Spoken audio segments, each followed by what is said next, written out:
This episode of Speakers of Eidolon is made possible by our generous patrons, like Scry de la Rosa, Magecat Comet, Stray Cypher, Hans Grenade, Anna Ginteres, Bob Cece, Faris Gentoru, Cletus Oreo, Luke Leonatrell, Sapa Chakwatol, Courtney, Meili Algren, Circa Barakeel, Elam, Casey Schaefer, Lily Black, Chaitan, Chesha Soltiri, Ariel, Erisu Yamakawa, Cicera Fulilirafu, Daimos, Nina Grimsdaughter, Asuta Starbreeze, Quicklevin, Gamelore Geek, Sayori Snowfall, Ignal the Dragon, Freya Tsubaki, Kieran Robinson, Miscellaneous Cargo, Duke Jarlsberg, Stella Bell, Yarnthoda Aurora, Boogie Bear, Remy Asalia, and Ceres. Support the show and become a patron today at patreon.com/speakersxiv. Thank you.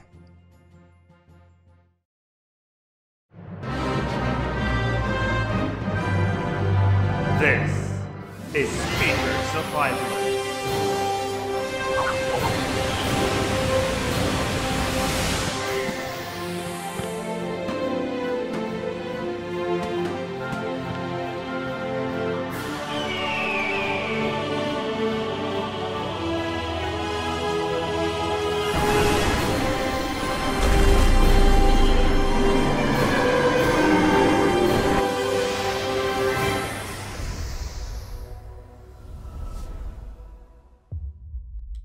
Good evening, Aorcians. Welcome to Speakers of Eidolon, episode 145 XL. I'm Lakeel Bravestone, and I'm joined.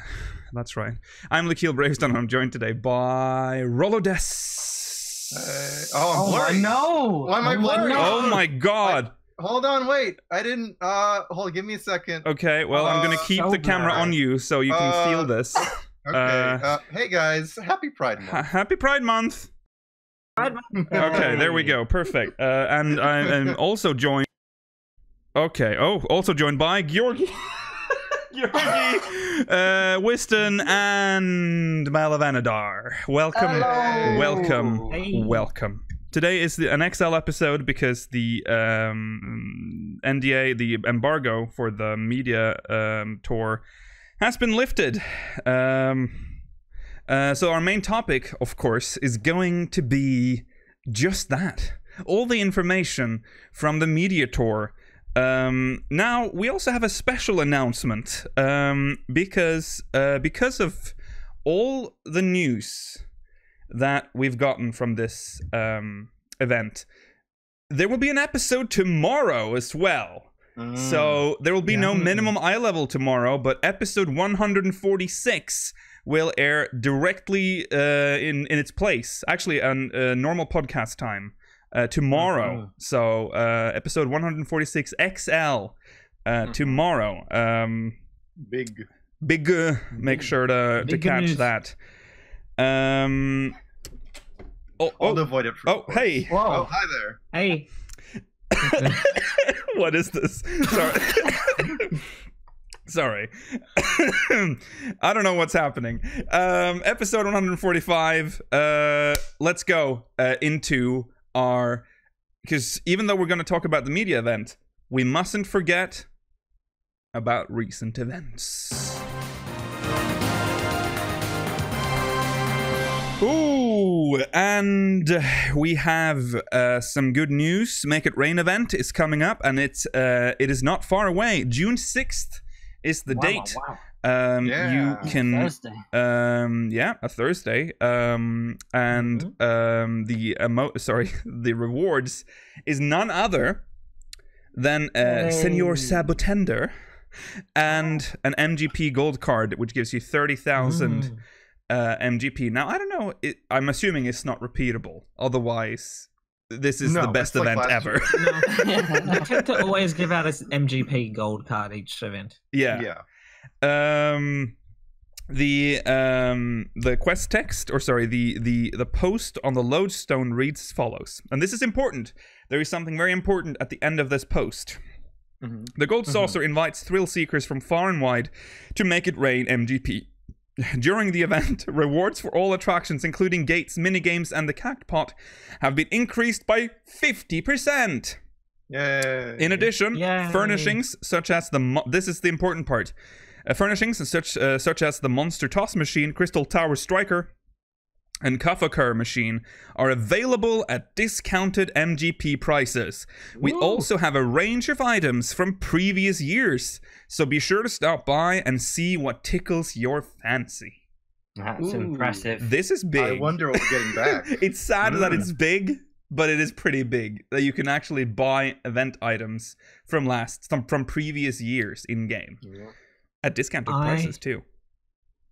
Yeah, I assume it's the 3 triple triad cards and the hex style. That is the possible. The exclamation one. Oh yeah, It's not going to be that. No, That's because Because it's on the mission. log station Oh, it's on the already. station. Right. Okay. Yeah. It might come back. I doubt it. If They're it's not on going to the, undercut yeah, themselves. if it's on the That Mog would be station, funny. there's no chance.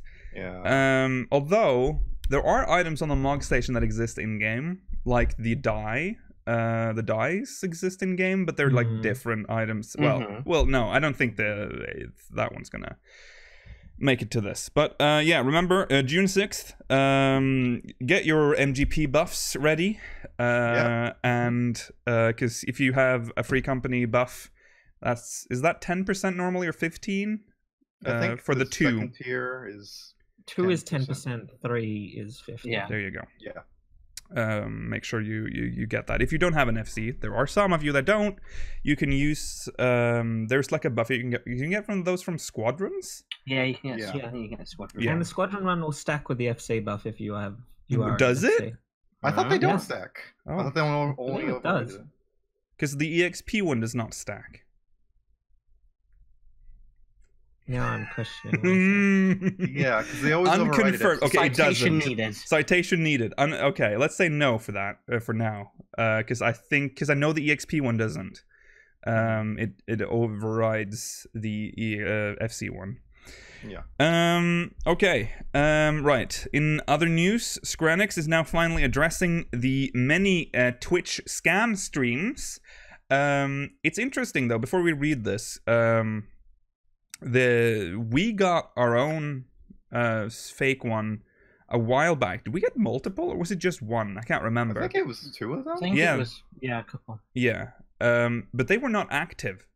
But they follow the same naming convention as the other scam streams, where they try to make it look like our name, but they just like an I is actually an L and whatever. Yeah.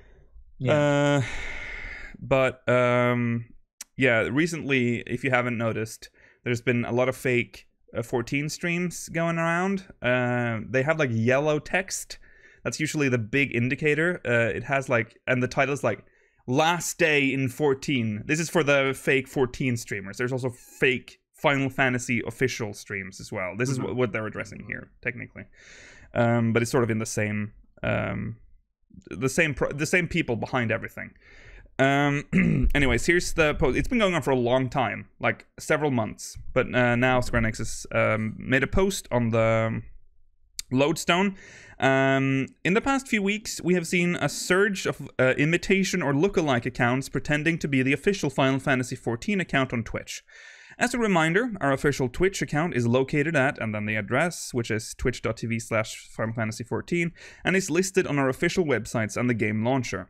The official Final Fantasy XIV Twitch account will also feature the verified user checkmark next to the channel name. These limitations will typically create imitations will typically create account names that are similar to our own, but change 1 or 2 letters in minor ways to try to avoid detection. In addition to mimicking our official account, these fraudulent accounts have also been impersonating members of the player community.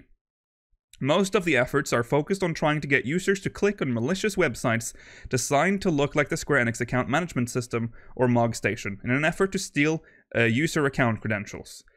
I mean, first of all, I just want to say, these streams look incredibly dodgy. They look great. What are you talking about? So, I don't know how you can even be fooled.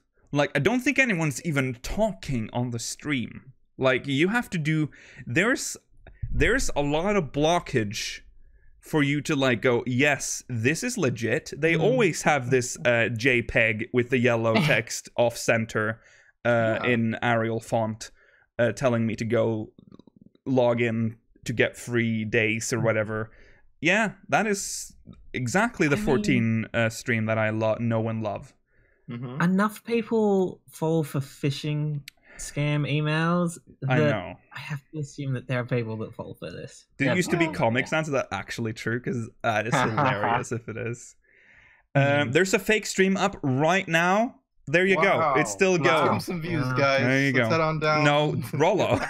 No. We should have like a stream once with just the yellow. No, because that will. No, that's a bad idea. That's a Actually, bad idea. That's a bad idea. don't do that, any of you. Okay. Tips on spotting phishing attempts. In the past, we created a list of examples to help users spot these types of phishing attempts. We suggest that you read it over to familiarize yourself with the various methods malicious entities may attempt to capture login credentials. Reviewing these suggestions and being cautious with your account credentials online are great steps to take to keep your information safe. We want to remind our players to be wary of accounts that offer promises of in-game rewards and benefits by clicking specific links and signing into their Square Enix accounts. If you believe you logged into one of these fraudulent websites, we suggest performing a virus scan to check for malicious programs, removing any if found, and then updating your account password and information. I'm assuming that's because there's a chance you might have downloaded a keylogger or something horrible. We have reached out to Twitch to work with them regarding these recent attacks, and we will continue to do so. We also encourage users to report any suspicious accounts using the Twitch report feature to bring it to their attention much quicker. Similarly, we ask that you please refrain from sharing any links to these fraudulent accounts in public channels to avoid the possibility of other users visiting harmful websites inadvertently. Secure your account with a one-time password. This is, that is the safest way to do this. Yeah. Also, just as a PSA, to get any in-game items, you never need to log into your account. They have gift codes. They have code systems. They just send you the code in that case. Also, a second PSA, we are never gonna force you to log into your account ever, so just in case one of these accounts, if you see a Speakers of Eidolon stream with yellow Arial font telling you to download something, it ain't us. Guys, you log in, give you the link, you'll get the police car. Yeah. Oh, very nice. Okay, letter from the producer live. This is we've mentioned this, but June 14th, that's the date for the next part of Letter from the Producer Live, part 52. This is from Los Angeles, California. I believe this is at the end of E3. It's like right after. That's why it's in LA. In preparations of the upcoming early access to Shadowbringers, we'll be covering information regarding battle content, the trust system, adjustments to Disciples of the Hand and Land, and more. Ishgard? Oh. It's weird to show the Ishgard restoration thing, so I still feel like that's a patch thing. Like that's Yeah, probably. not going to be there at launch. And But it will also be in their actual Square Enix studios in California, not... oh yeah, so Hopefully they won't have the the- technical difficulties they did last time. true. Yeah, I'm looking forward to that. The previous live letter, we didn't really hear much about Disciples of the Hand and Land. It's So at a time that it's a bit late, but it's at a time that I can actually watch it. That's nice. yes, it is at Yes. 10 p.m. GMT, 11 p.m. BST. Ooh, what is that in America time? Oh, 6 p.m. I believe it's 3 p.m. Pacific time, 6 p.m. Eastern time. Okay, we're Somewhere going around with there. that. We're going with that. I mean, Um, Rollo's the American, he should correct me. Yeah. Mm. I don't know anything about time zones. I just live here. Right. So we're looking forward to that. Are we gonna cover that? I don't know. We might. We'll We see. might. We probably will. Yeah, we probably will. We always do now. Okay. And last, this is a channel update. We're looking for moderators. So if you want to apply for the moderator position in Speakers, speakersxiv.com/mods. We're running a bit thin on mods compared to the amount of people we have to moderate now. So there you go. speakersxiv.com/mods. All the information you need is pretty much there. So go do that. Okay. Now we can talk Shadowbringers. Oh. All right. Boy, oh boy, the heavens opened a few days ago. We knew it was gonna we knew that content was coming, and I was ready.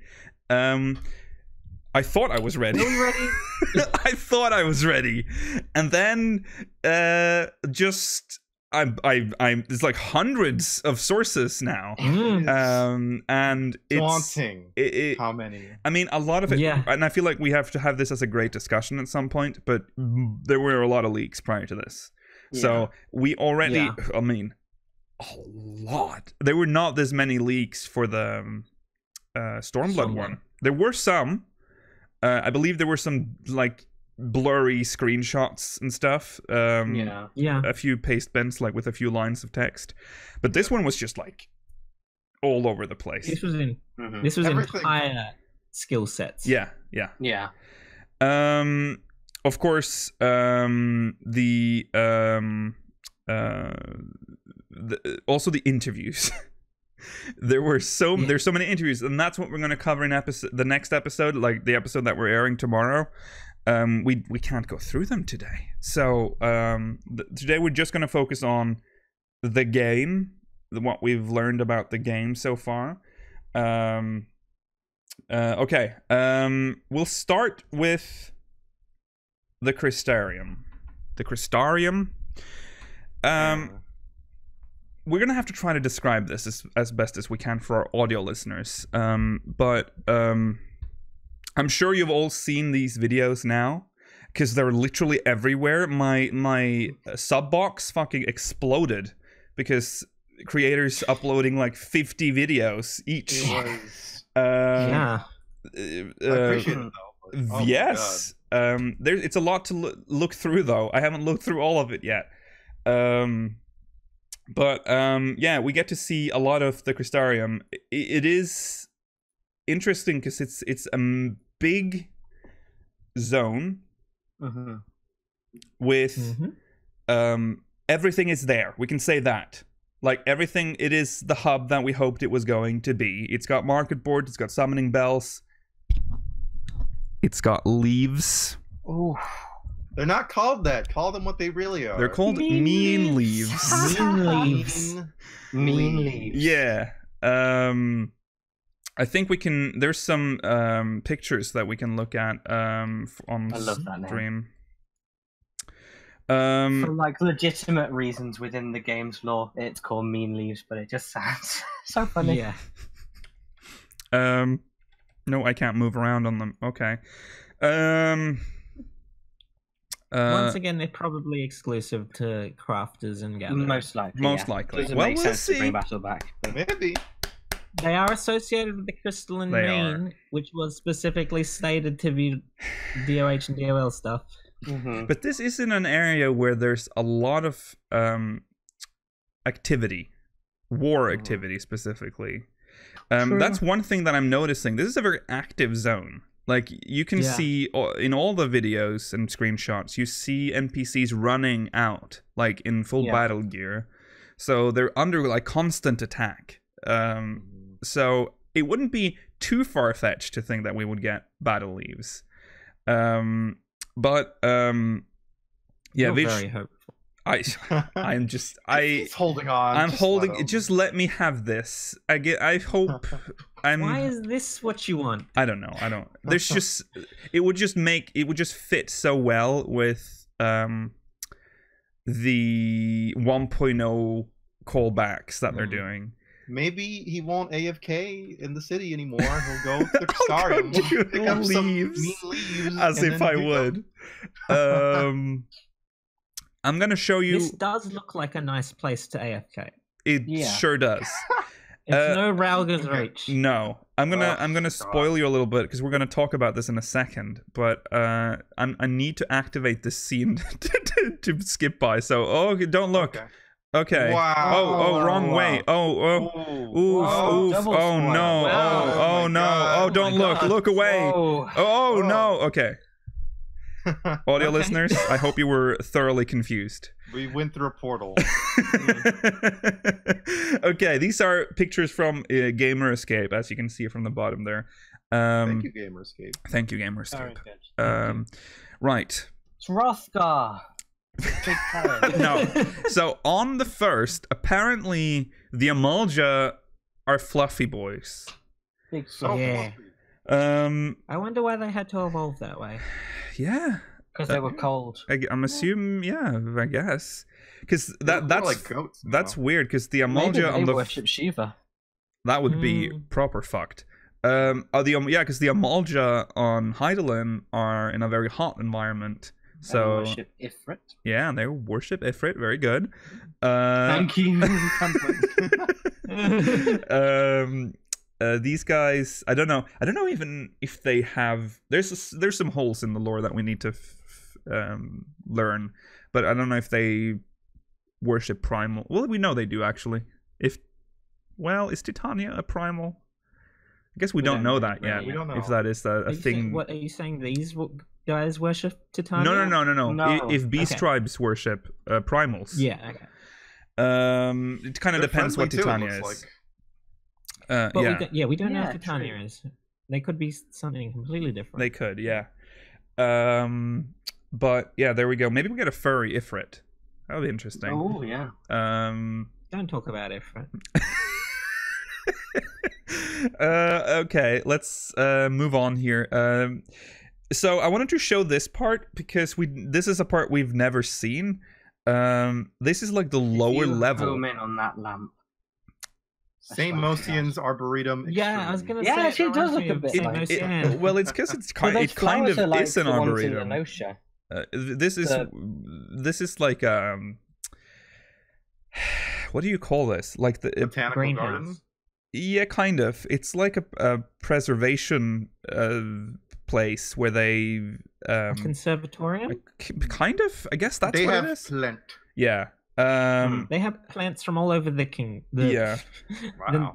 the nation. I like this world's because tallest this isn't where they grow most of their food because they have an upper area where they grow food. But this is more like With chickens. with chickens. But I like this one. This is a picture of there's a big cauldron, and there are two mages, one on each side, and they are pushing like a ladle back and forth between them. So they're stirring the big cauldron there. That's cute. Yeah, there's lots of detailing in the Crystarium. I They're love making this. gumbo. Oh, I love, yeah. Well, Dude, that's- why is it called gumbo? Does anyone know? I don't. Because it I don't know, it's sounds like so a- unappetizing. It's like a. Sorry, Asian we're thing, I think. okay. Yeah, whatever. Anyways, this is the library. A lot It's of books. it's not called like the Grand Library. It's called like room with The book. Cabinet of Curiosity. Cabinet of Curiosity is what it's called. All right. And Um, the garden was called the Horatorium. oh, this is the Horatorium. Oh, the whatatorium. The Horatorium. Oh my. As in horticulture. Oh, I don't know okay. about Okay, I see. Right. This is the library This is a very part. big cabinet. Yeah. So basically, what How the do you get to the Crystarium, books at the top? the Crystarium is like a big. Well, it's a conservatory. It's where they put all of the knowledge of their world is in here in the Crystarium. It's Yeah. like the last bastion of Yeah, it may of not always the have realm. been, but because it is now basically the last tea, yeah. Yeah. Makes sense.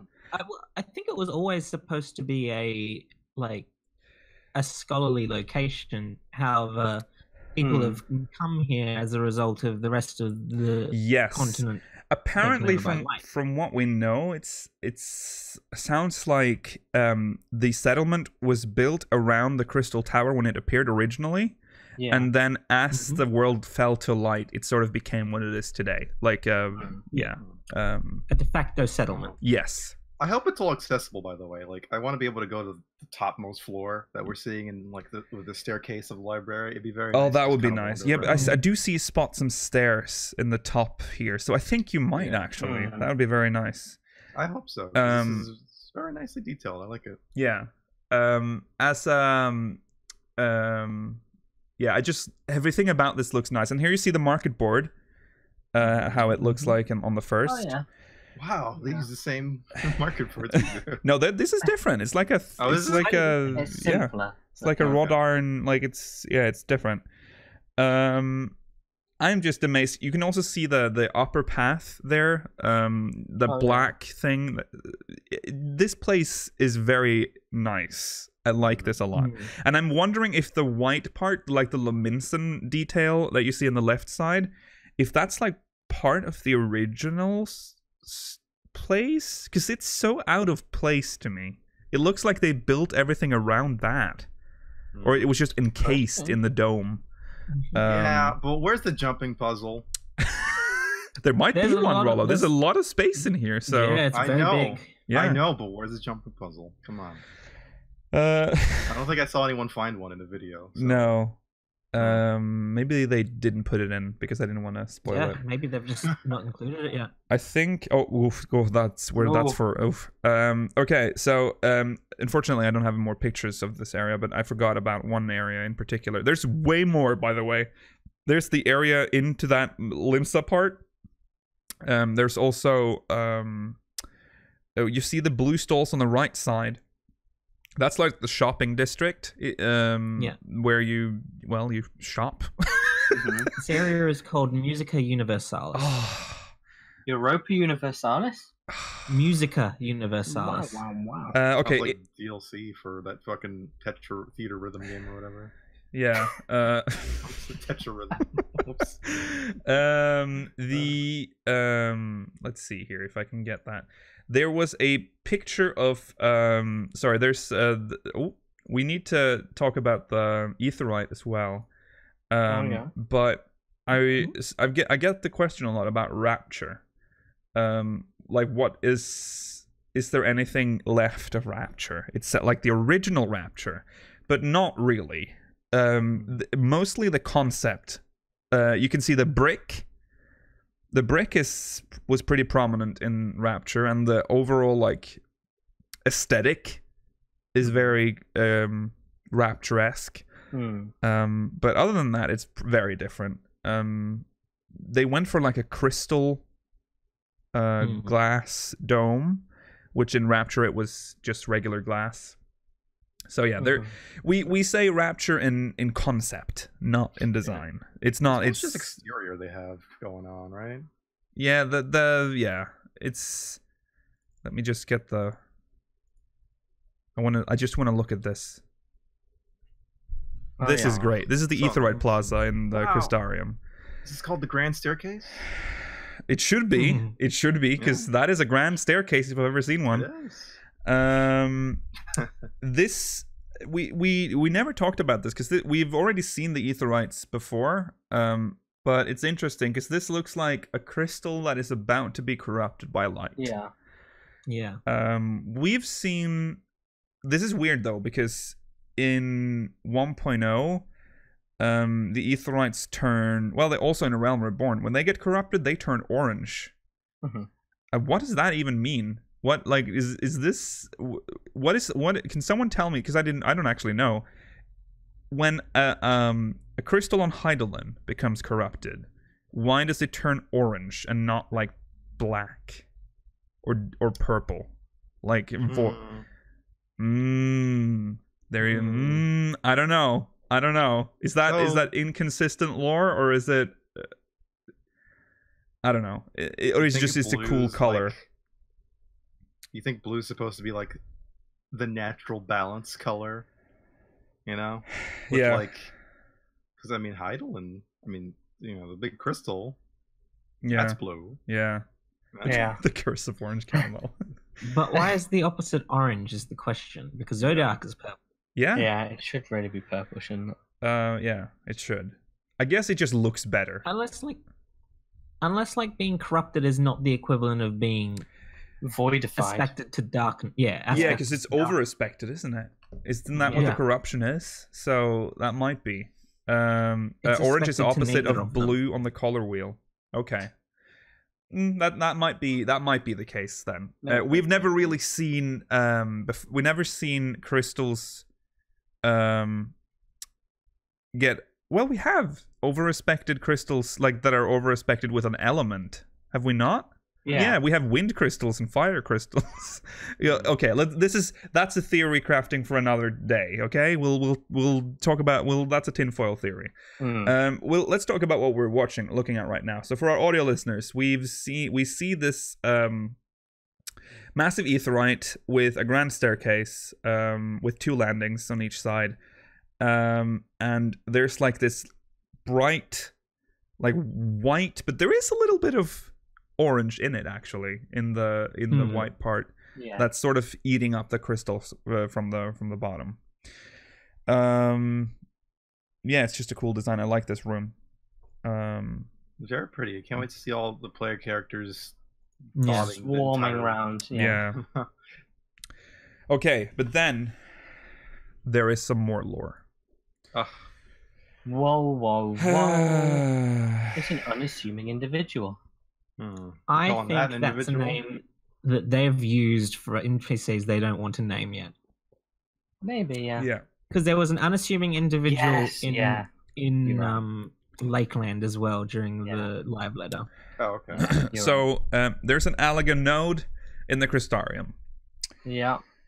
That's definitely Ebola. So the theory that the Allagans built the Crystal Tower seems more likely now. Oh yeah. I never doubted that, really, but there were a lot of people that did. I think. But what could this could node technology be something that came from somewhere else in the same way that Omega did? That is also possible. That would change everything about the Allagans, though. That's like if these aren't even Allagan technology. Good lord. No, okay, I'll tell you about the other theory, because the other theory was that the Crystal Tower was already built, and the Allagans just claimed to have built it, but it was not supported by the lore book, it was not supported by any of the in-game lore, but the theory was that the lore book was written by an Eorzean, and therefore he wouldn't really know. Reliable narrator. But now I think we are getting... I think this is the confirmation that it is Allagan, and that Zande managed to somehow open a gate to at least one other shard than the 13th. He might have opened to all the shards for all we know, because if you look at the trailer, you see the the control panel in the Crystal Tower, or the whatever display, with all the, I'm assuming all the shards, all the circles that appear. It does look like you can access more shards than this one, and the 13th, and the source. That opens up a lot of other rabbit holes, though. Like maybe the Allagans weren't originally on the source. Well, from elsewhere, or it could be the Allagans' fault that the first and the 13th became how they are.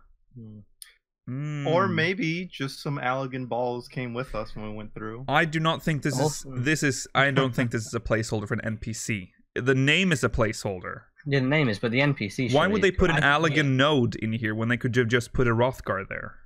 I also think this is more specific text, because if you see any of the other people's videos, most of the placeholder NPCs just have the text "hello," whereas this has something. This one is buzzing. More specific. Yeah. No, 100%. This is meant to be here. To be honest, though, it is kind of a weird spot for him to be in, because he's in the crafting part, right next to a tanning thing. Yeah, or is that what it's called? Maybe he's confused. Yeah.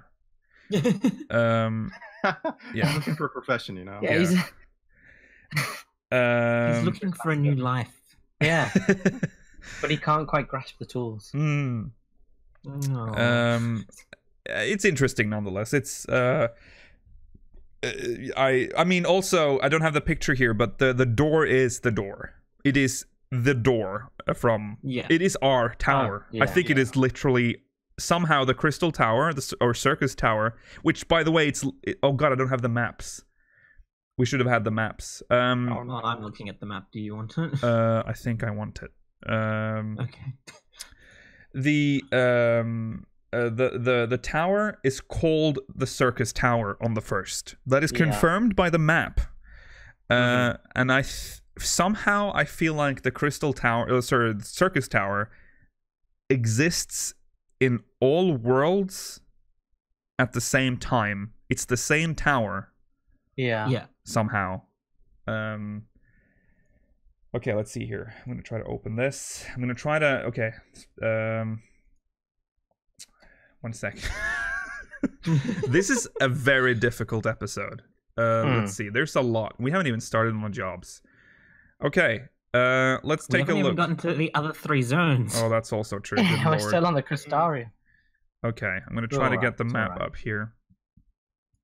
Okay. I'll just gonna have. Okay, there we go. Right. Fine.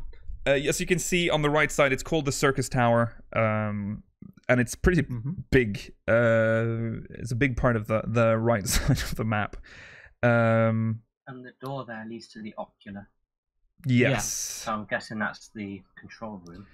One thing I have to say about this map is that, boy, is this one of the few maps where it's very easy to distinct what part of it is higher and what part of it is lower. Yes, that's Yeah. Because elevation has always been a terrible thing to depict in 14 maps. Oh, good God, yeah. Actually 1.0. 1.0 especially, yeah. They tried some color grading that was inconsistent, which was very good. Good job, guys. Yeah. But yeah, they've added like a faint shadow on stuff that is in the upper level. Yeah, it's a big map. It's all in one zone. I don't know if it's bigger than Kugane. Yeah, I can't tell. I haven't been able to tell from looking at all the videos whether it is bigger or smaller than Kugane overall. I feel like it's bigger, but yeah, I feel I like need to it's got see it more for open myself. space than Kugane. oh, 100%. yeah, that might contribute to it feeling bigger. Yeah. Yeah. But unfortunately, there is a loading tunnel. But a loading screen between Lakeland and Crystarium. Yeah, that's fine. I can live with that. That's I don't. know if that's We'll ever survive. gonna be a thing. We'll survive. Right. It's called the Circus Tower, huh? Yeah. That's true. Yeah. Yes. It's the Circus Tower. That is quite. Yeah, that's a good point. Well, I think that's just I don't know. I don't think that's I don't think that means anything specifically. Other than it's just the Circus Tower. That's what we would call it on Heidelin too. No, we call it Circus Tower. Well, it is the Circus Tower it. though. No, it's the Crystal Tower. It's I mean, very that's inconsistent, Mela. The actual structure is Circus Tower. Yeah. But yeah, it's complicated. I don't know why they did that. Why then they didn't just call Circus Tower Crystal Tower, but I'm curious as to when they first discovered the name, the Circus Tower, because we didn't discover it until we were through the labyrinth of the ancients. Oh, that's you. There you go, Georgi. Before we knew what it was called, we called it the Crystal Tower, and then we learned that the real name was the Circus Tower. There you go. Yeah, I wonder. But the door seals are lit, which means they are open. Occupied. So Don't come in. I'm assuming they can just go in and out as they please. Or there are guards on the sides of the door, so I don't know. Maybe they light up when we get there. Yeah. Oh, that's possible. I feel like our entrance might be a bit surprising to the residents there. Yeah, that's true. Like, is it a common thing that people pop out of the Circus Tower for them, or will we be the first? Yeah, I think. Yeah, it'd be interesting to see their reaction. Yeah.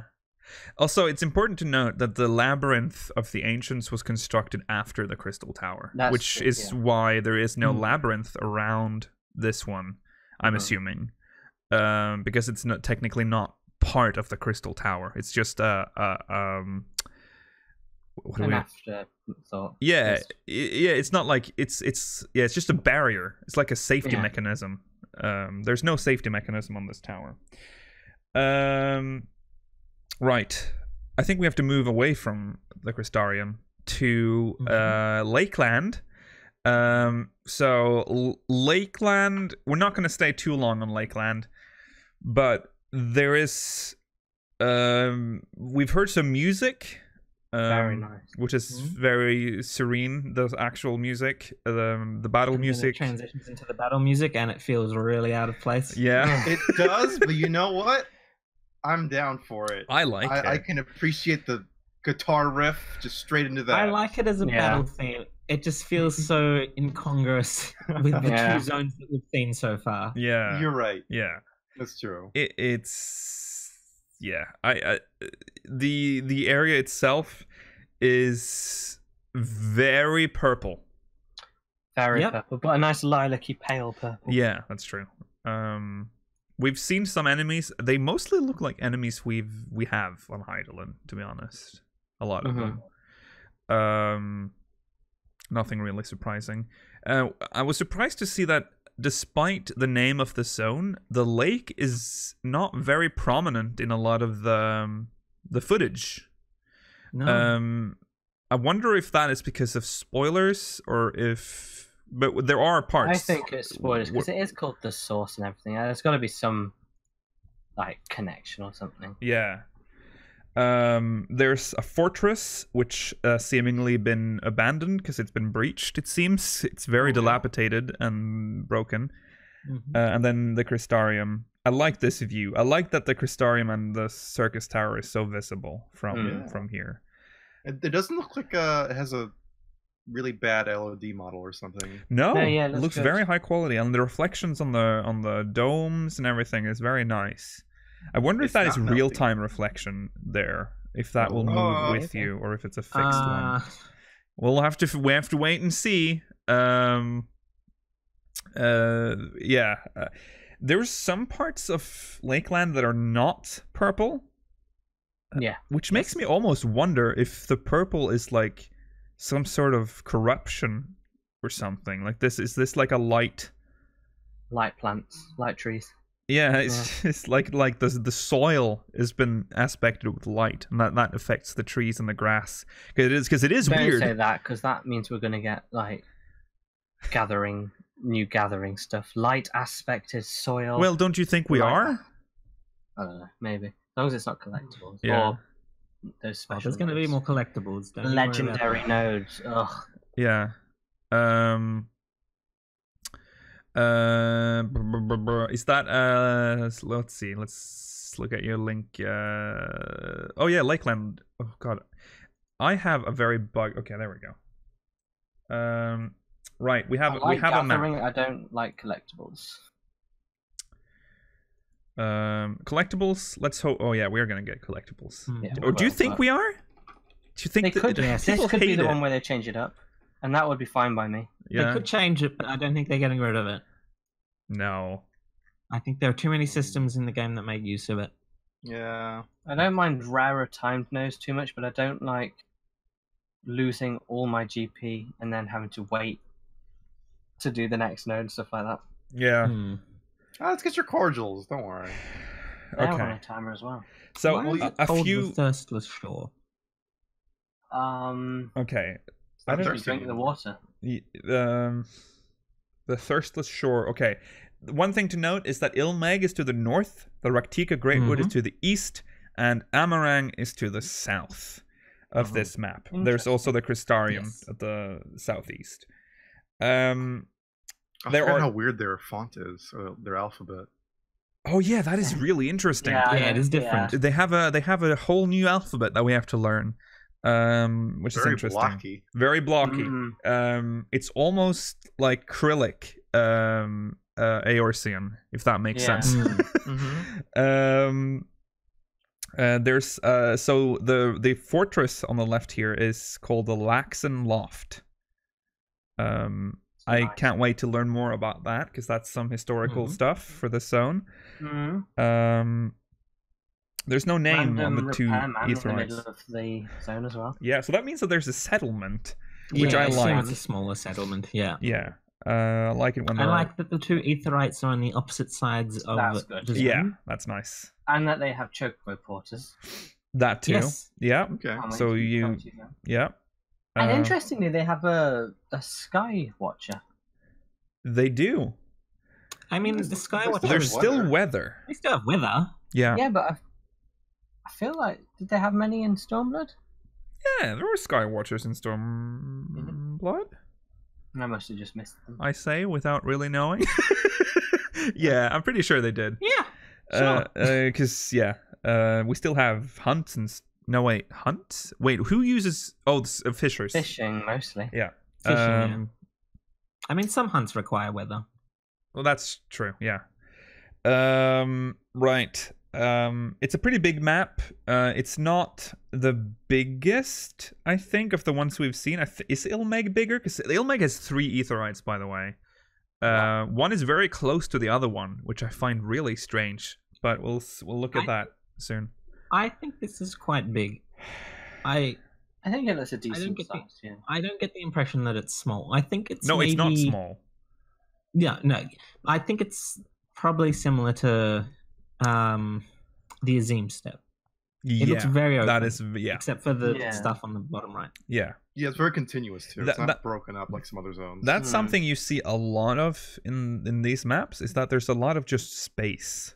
Because in the other the maps we currently have, there's a lot of like, well, more of what you see on the bottom part of the map, where there's like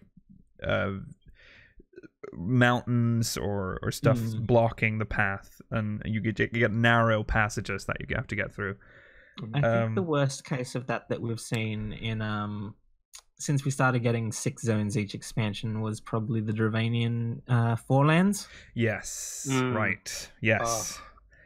Right. That's Lakeland. Anything else you want to add about Lakeland that we haven't mentioned? Do you want to listen to the music? We're not gonna listen to the music.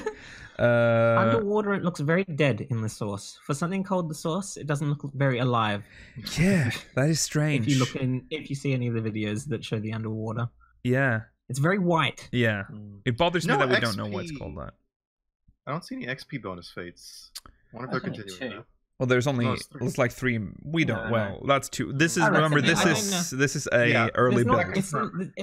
It's not continuous. That there's always XP bonus fates in Stormblood zones either. So we don't know. Yeah. There's another Mender in Sullen. Yeah, it is. Yeah. I think even though it looks quite open, just based on the terrain of the map and what we've seen, it doesn't look like it's going to get samey like the Heavenswood zone's got. Like feels big and empty. It looks like it'll be full, like maybe the Realm Reborn ones. Yeah. So that's nice. I think they're getting better at making distinct areas within a large continuous zone. Yeah. And a lot of map pins is good. It'd be nice. That's a lot of points of interest. I think the Fringes was one of the best examples of that in Stormblood. Yeah. Was that the one with East End? Yes. Yeah, I liked that zone. Yeah. Right. Let's move on to Ilmeg. The home of the Pixies and the Nomu. And what we believe is the first version of Kurthus, right? Isn't that what we've... Yeah. It's north of Lakeland, which is what we believe the first versions of Mordona is. Yes. The prettiest zone ever. It's... Yes. Are you kidding? Okay. Sorry. Yeah. Ilmeg. I did not just lose my show notes. Right. So from what we've seen of Ilmeg, it's very high fantasy area. Very it's just big sprawling fields of different colored flowers and it's very bright. And there's like an effect when you walk through the flowers as well, like flowers like flying up. Yeah. It's nice. Right.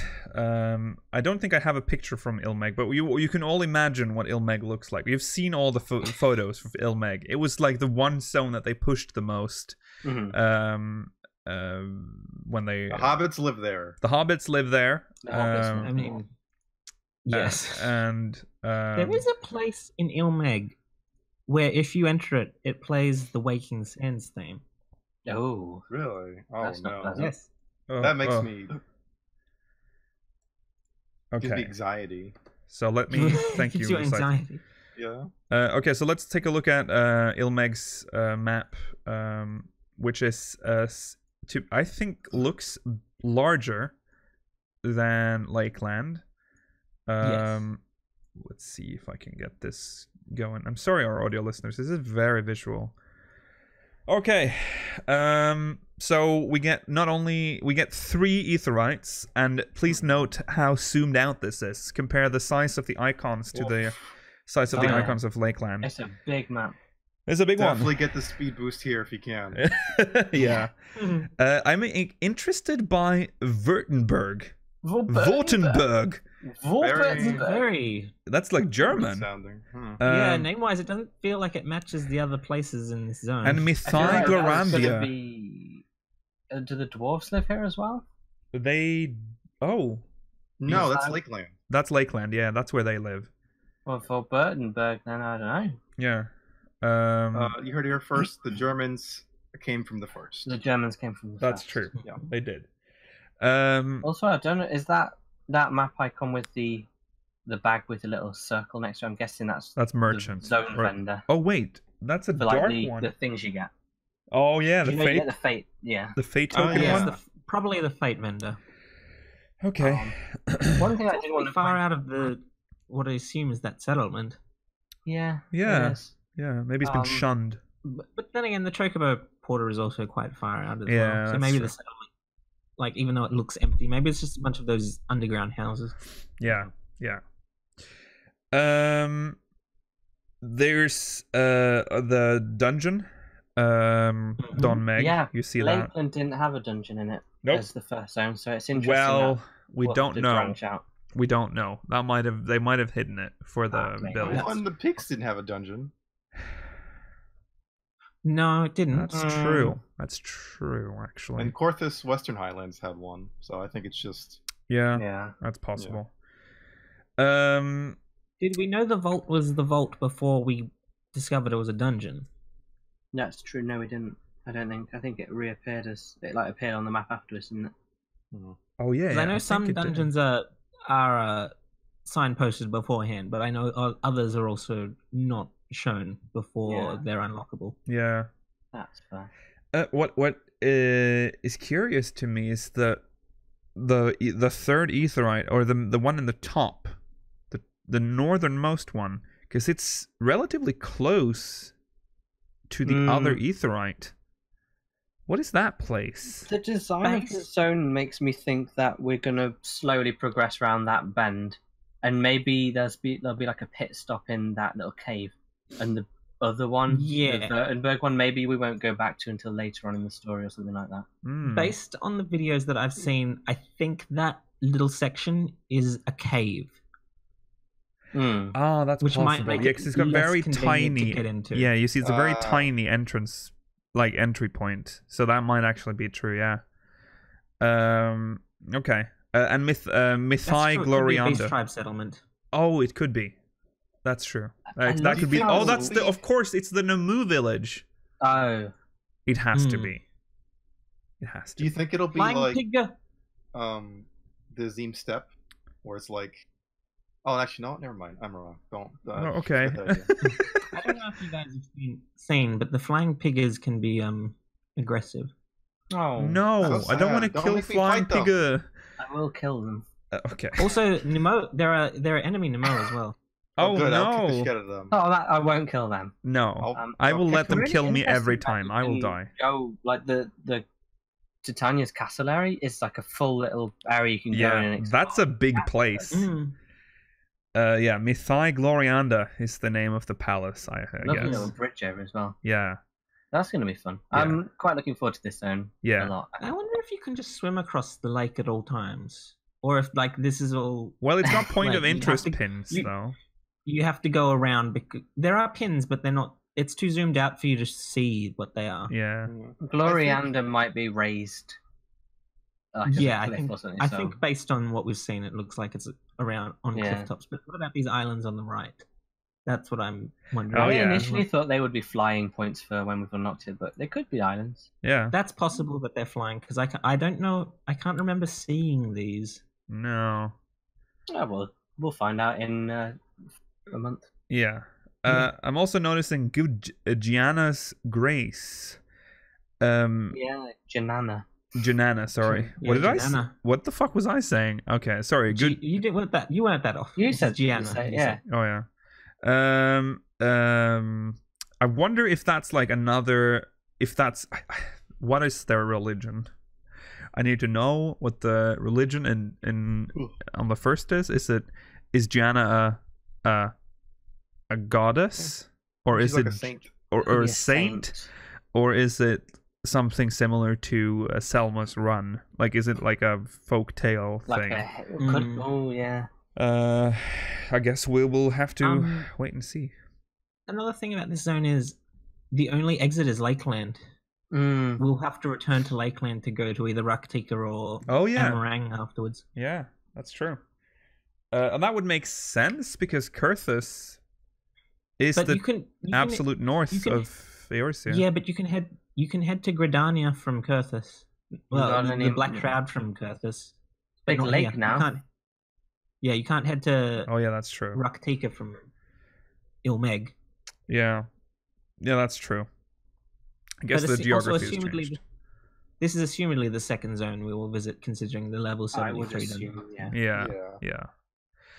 And then that means that Raktika or Amarang is probably the third zone. Mm-hmm. Yeah. I'm assuming Kalusia is the fifth. I don't know. I don't know about the Georgi is what the sixth is.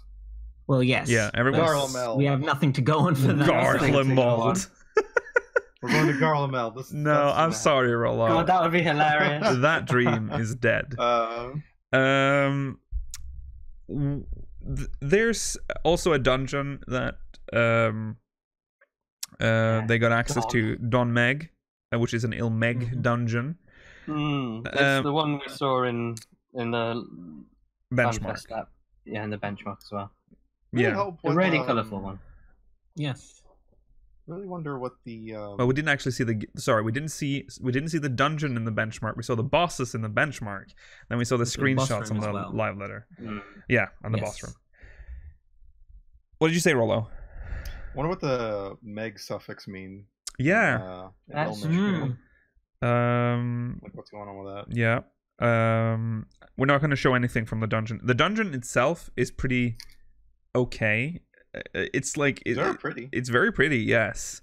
There's one mechanic in is it the last boss where the floor disappears? Yes. And you like have to balance across a narrow thing to get to the other side. PS4 players, good luck. I haven't seen anyone fail the mechanic yet.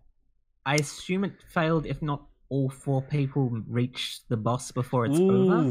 If you fall down, you just get sent back to the beginning. Oh, okay, so you don't die. But is the cast that he does. Yeah, he does have a cast, so I'm curious as to if it's an auto wipe if not everyone gets, or if I hope it's not an auto wipe because we'll never get that dungeon. Yeah. I mean, that's what trusts are for. Yeah, trusts will become mandatory because they do it perfectly. Yeah. Some of them do. Yeah. I don't know how this works on a controller. It might be easier for all I know. I mean, if you've played with a controller, I just know that I wouldn't be able to do that. Compared to other ultimate type skills that bosses use, this comes very early in the fight.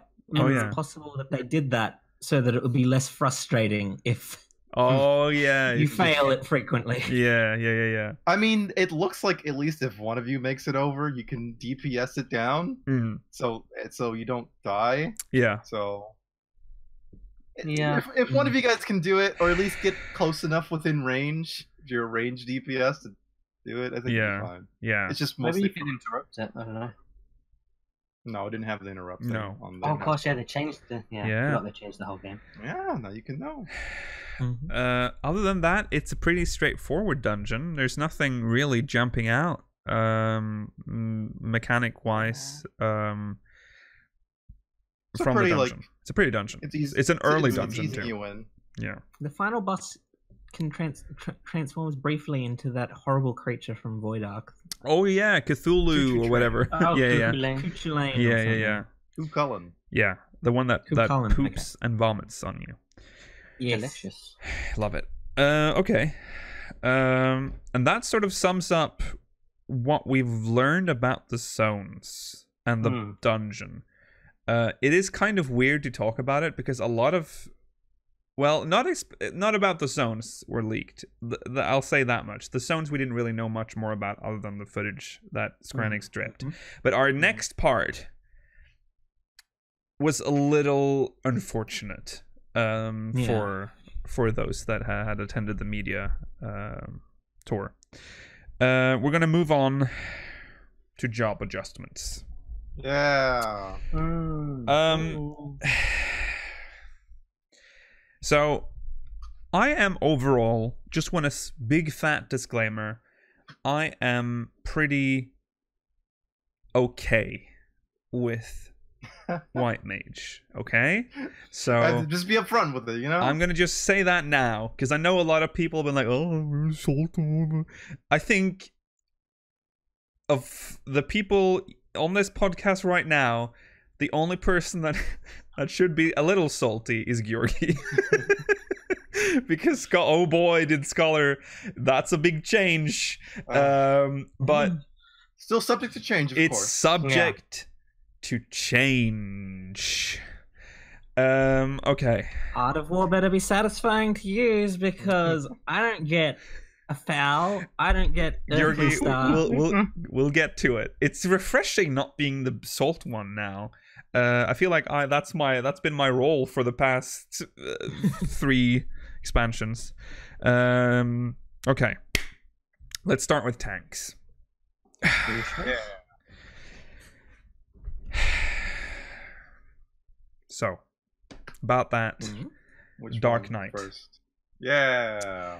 When are we going to talk about the new jobs first? Yeah. Oh, June jobs you're was right. best. Let's start with the new jobs. He's gone Let's off save. script already. I'm sorry, I've gone. Wait, have I? Oh, I have. New jobs. That's right. It's such a small part of the show notes. I already skipped it. Sorry. We'll save Dark Knight. Let's talk about the new jobs. Gunbreaker. Talk about Gunbreaker. We'll start with Gunbreaker. The new tank. Gunbreaker looks so interesting to play. Yes. Like, there's never going to be a moment when you've not got a new thing to do by the looks of things. If you like pressing buttons and you want to I press love pressing buttons. this looks like the job for you. Yeah. It looks like you're going to be doing a lot of things. The off combos. G3D. Yeah, oh my god, it looks great. Yeah. Also, artifact gear looks pretty good. I still This think is one of the better ones. Yeah. I still think the gunblade looks a bit too short. I don't know. Maybe. It looks like almost like a prop. I mean, specifically this weapon. That's only the artifact one, though. Yeah. Yeah, so it might just. You might be able to find a nice glamour for you. I hope at some point we'll be able to get the bayonet ones. That yeah, please. Yeah, Garleans thin use. ones. Yeah, the one we were supposed to have. Yeah, Gunbreaker seems like it's. Let's go over the role actions that they've kept after the redistribution of role actions. They keep Rampart, Low Blow, Provoke, Interject, Reprisal, and Shirk. Arm's length. But they get arm's length. They mostly kept everything save for Ultimatum and Convalescence. Yeah, they did. And the 2 that you'd never use. Yeah. Which ones? Exactly. Yeah, I don't that's remember. right. That's right, Rollo. That's an Ultimatum. Yeah, I do if Provoke stuff. Yeah, Ultimatum was a good one that they removed, but considering you don't even remember 2 of them, and I can't remember the names of them either. Is it the parry ones? Yeah, one of them is the parry one. Oh, right. Fuck. Yeah. What is it called? I'm gonna look it up right now. Okay, there we go. Oh, Ruby Anticipation. That was it. Anticipation. Anticipation. Which was a shame because Anticipation. No, Awareness was nice to avoid crits. Yeah. Convalescence is gone. Mm-hmm. So as a healer, I weep, but of course, our heals are pretty good now. So That's right. I always forgot to use it anyway. Our heals overall have been. What did you say, Mela? What did you just say? Did you Nothing. Okay. I didn't say anything. Okay. Good. I can't. He's talking shit. Hit him. Yeah. Right. So it seems like Gunbreaker is very like combo heavy. Like it's got very good combo stuff going on. Each have combo skill has like 7 green actions. It's like yeah, it's ridiculous. So if we go through the first one, it's like Keen Edge, which is the base one for the first 200 base combo. potency. Yeah, 200 base potency. So high. Follow that up with Brutal Shell, delivers an attack with a potency of 100. You think, okay, well that's sad, but no. Combo potency with Keen Edge is 300. It restores own HP with a cure potency of 150, and then creates a barrier which nullifies damage equaling HP restored.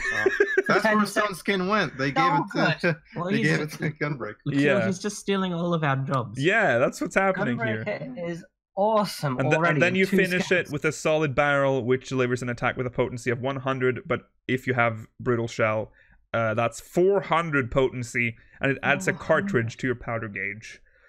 You need to understand, you click 2 buttons and you've got a higher potency like a Fire 4 or... It's so high. Yeah, it's crazy. There's... The other one is kind of not as good compared to the first one in my eyes. But it's still very interesting. There's a Gnashing Fang. Delivers an attack with a potency of 400. Base 400. Yeah. It's worth noting that Gnashing Fang has a higher recast, though. That's true. It's 33 seconds. It also has a cartridge cost. Yes, this is a cartridge skill. So it does. Yes, you're right. So you can use this after the solid barrel, because it gives you a cartridge. So you can use Gnashing Fang, which gives you an attack with a potency of 400. And it grants you Ready to Rip for 10 seconds. It also says that you can't. It doesn't share a Okay, no. This is not the one. Sorry, I was thinking about the one with you can't place on the hotbar. Savage Claw delivers an attack with a potency of 500, 500. Which is the combo action for Gnashing Fang, which also grants Ready to Tear for 10 seconds. Requires a successful combo to receive the additional effect, and then you finish it off with Wicked Talon, which is an attack with the potency of 650. Which grants the effect Ready to Gouge for 10 seconds. And then after each of these skills, off global cooldown, you'll be using Continuation, which turns into either Jugular Rip, Abdomen Tear, or Eye Gouge, depending on which of those last 3 skills you're using. So if this is the trigger pulling that they talked about for the gun. This is a long rotation. This is a long... Well, it's an interesting It is a long rotation. Yeah. I mean, that's fine. But I'm going to be down for a long combo chain. Yeah. So just to make it easy to understand, if you only use Gnashing Fang, you can then pull the trigger immediately and get a 160 instant. Yeah. If you go through 2 of it and then pull, it's 180. And then I think you can use the Continuation after all of them. Yeah, you can. I don't... It has I don't know if you can. Yeah, why do you say that? Change too, of course. Because Continuation will turn into these abilities, I feel like... I don't think it interrupts your combo. No. Oh, okay. It's an instant cast with a 1 second recast. Yes. So you go Gnashing Fang, Jugular Rip, GCD, Abdomen Tear, because these are all off GCD. So that's you can fit them in the time between the next GCD. Yeah.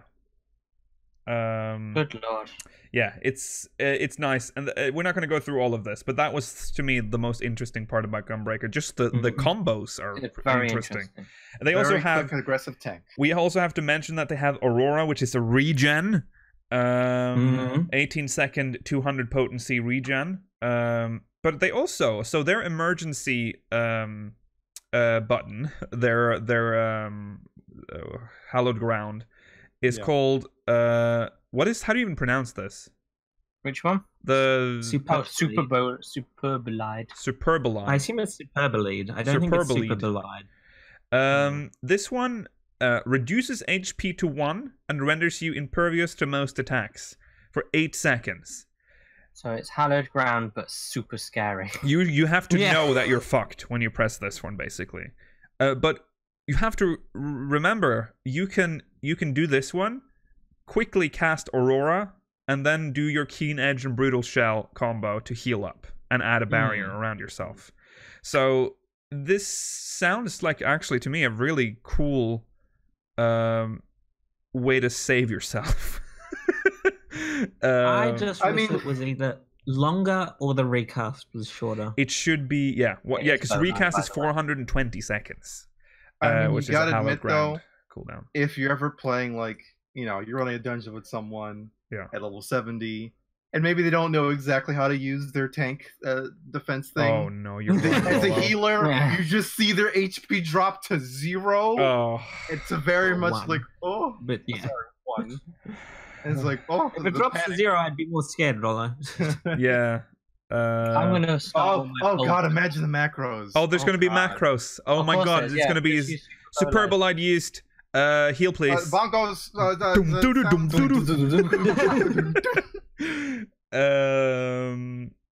Yeah, I think he'll be fine. This one might be tweaked a little in the future. I feel like. I hope it is, it's also a very strange duration, where hallowed ground is 10 seconds. This one is 8. Like why 8? Unbreaker has dots too. They have dots. They have Sonic Break, which is a dot with a potency of 100 for. No, sorry, that's the initial damage. If it was 100 for the dot, that would be pretty good. Potency is 50 for 15 seconds. And I disappeared. What is it? Oh, wow. Bow Shock. Delivers an attack with a potency of 200 to all nearby enemies. That's an AoE dot. It does not go down. It is constant for every single enemy.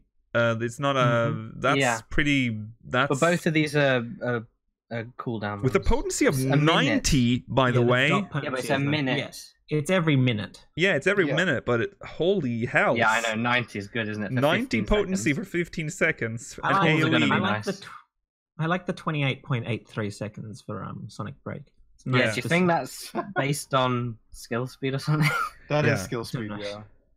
I think that's skill speed fucking up with the numbers a bit. And then you've got a bunch of other skills you can spend on cartridges on. Yeah, there's lots of those. Yeah. Also a ranged attack, which is basically the pull attack. You got your pull one. Yeah, it's the shield one. Yeah. It's just a casual 700 potency instant cast. OGTD. Yeah. All in all, basically, Gunbreaker is good. Awesome. That's really good. Yeah. If you want a tank that's super aggressive, like Dark Knight is, and like Warrior is, but quicker, this will definitely be the tank for you. Yeah. Yeah. So you want if you want a tank that's the only one it's not like is Paladin. Yeah. I'm tempted. Well, no, because because the other tanks are like they're aggressive, but they're very slow about things going. Yeah. Warrior feels fast. Okay. Well, we have to move on to Dancer. Dancer is. But before we go into again, we have to go through the range DPS roll actions, so you know what you're keeping. Leg Grace, Second Wind, Foot Grace, Peloton, Head Grace, and Arm's Length again. So, Arm's Length, that's really... Everyone wants Arm's Length, apparently. Oh, I really hate the icons for Foot Grace and Leg Grace, because I'm a moron, and I just see... Oh, yeah. I see the crosshair. Yeah. It's interesting that Arm's Length is now shared by tanks, melee, and range DPS. Yeah. They just gave it to everyone. Yeah. Now everyone has a pushback immunity. Yeah, which is good. I think everyone needs one. That's good. No excuse for falling off Ghost Train anymore in Savage. Yeah, finally. Arm's Length has a much higher cooldown than Shortcast. That's true. Ridiculous. 2 minutes. Yeah. Right. But let's talk about Dancer, because there's a lot. We can't really go through. This is a very complicated class. Yeah, it does look pretty complicated. It looks complicated, but I actually don't think it is that complicated. It probably isn't. It's just overwhelming too, because we don't know what it is. Yeah. From what we've seen, this looks like it looks like they took away a bit from Bard. Yeah, they did. In the sense that like this is the proc class. Yeah. Yeah. Or job, I should say. Sorry. from from what we have heard, is that Dancer so far seems to be very OP in terms of buffs and some of the DPS output. Have you seen some of the numbers? My God. There is a dance called Saber Dance, which will give 30% critical hit rate and direct hit rate for 15 seconds. If those numbers stay the same on launch, yeah. Oof. That the AoE finish thing at 4 steps with 1,500 potency. Yeah. Technical finish. Yeah. Nonsense. That is nonsense. Like, that is such a high potency. Yeah. What does it mean? I mean, that one makes sense because you have to do the dances. 4 skills. You have to click 4 buttons. Oh. Yeah. You have to remember there's downtime, it's making up for the fact Yeah, that you're not doing any damage for 4. Yeah. I guess, yeah. It probably does balance out, but just seeing the number is very scary. It looks like a fun class, though. It is very different from what we currently have in game. You're literally dancing. It's a and I think the positive is that a lot of these skills change into the other skills when you do the dance, so you're not going to have a million buttons on your bar. Right. Oh, how am I going to set that up on my hotbar? Kind of wish there were just different buttons. Yeah.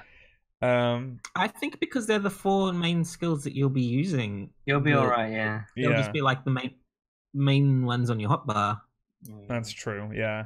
It is nice that you still get the dance, like when you do the standard whatever step, you still get the damage from it if you fuck up, like your combinations. Yeah, you just do less damage. You still get a boost as well from it. Yeah, yeah. So I think that's nice. They also get like a fucking AOE heal, 200 potency for curing waltz. Wow. And it stacks. Because it goes to your dance partner, too. It's incredible because party members designated as your dance partner will also heal self and nearby party members. So if you're in different areas, because you can designate a party member as a dance partner and they will get buffs through you. But in the Curing Waltz, he will also heal everyone around him. So he could be like a melee or something, and you could be the range, and then you've got both groups covered. It's great.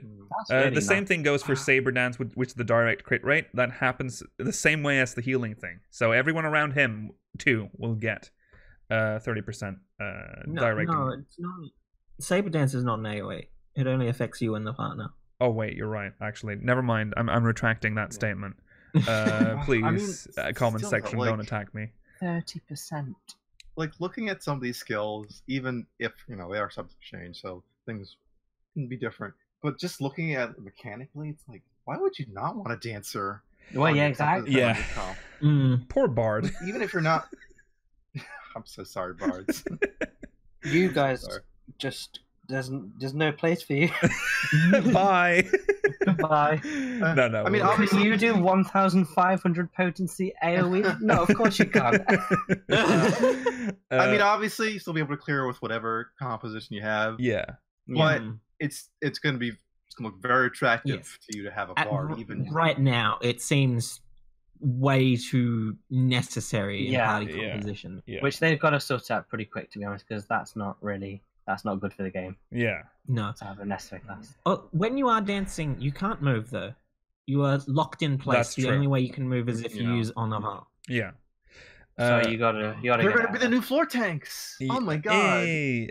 Also, again, I just want a big disclaimer: this is still subject to change. Everything is subject to change. Yes.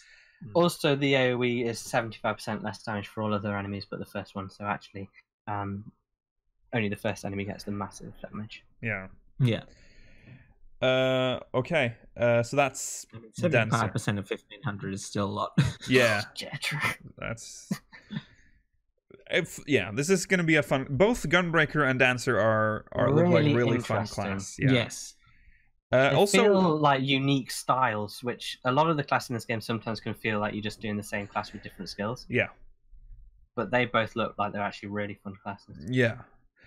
Should also mention that the artifact gear changes from female to male in quite a drastic way. In the way that the color changes. There's red for female and blue for male. Yes. which I don't think. Is there any other artifact gear that has changed so significantly between the genders? I don't think there is. I think some of them changed design-wise, but not color-wise. Yeah. At most, it's like pants turn into skirts. Yeah. Sometimes. But yeah, this is Belly window. Oh, the tummy. Never forget. So I was thinking that maybe it is something. This might be a Thavnarian thing because the Thavnarian gear that drops in, is it Aquapolis? Where do you get or you can just make it? I think it's craftable too. It was a craft, and then it got added to the deep dungeon. They have two different color schemes for the male and female as well. I think the female one is more pinkish than red, but the male one is definitely blue. So that might just be like a Thavnarian thing that they have red for females and blue for male. They look okay. You don't really see much with these poses, but they're both extremely thoughty, and that's good. That's true. That's good. Yes, but they live in a hot country. They do. If that makes it better. If that makes it better. Okay. Let's go to Dark Knight then, because stuff happened to our existing jobs as well. Now listen, we can't go through everything, guys, so we're gonna go through our mains and then we'll go quickly through the other ones just so we can get like an overview of what's happening. Otherwise we'll be here for literally like 5 hours, and we can't do that. First of all, the Death Squeak is gone. Arts. Dark Arts is gone. Wow, it's gone. I mean, the Fray is probably the biggest one. Being able to bring him back. What else? What specifically has changed with Dark Knight? Because I hear a lot of people. Some people are very happy with Dark Knight now. Other people are not very happy. So there's very polarized opinions. So we lost Dark Passenger. We lost Blood Price. Blood Price was the one that gave you MP when you got hit. And that was pretty useful for pulls and stuff. Yeah. Not very useful for tanking. Tanking single target stuff. Yeah. Since you just got a little tiny bit of MP. I'm not sure because I don't think people are upset about Dark Passenger because we have something to replace that.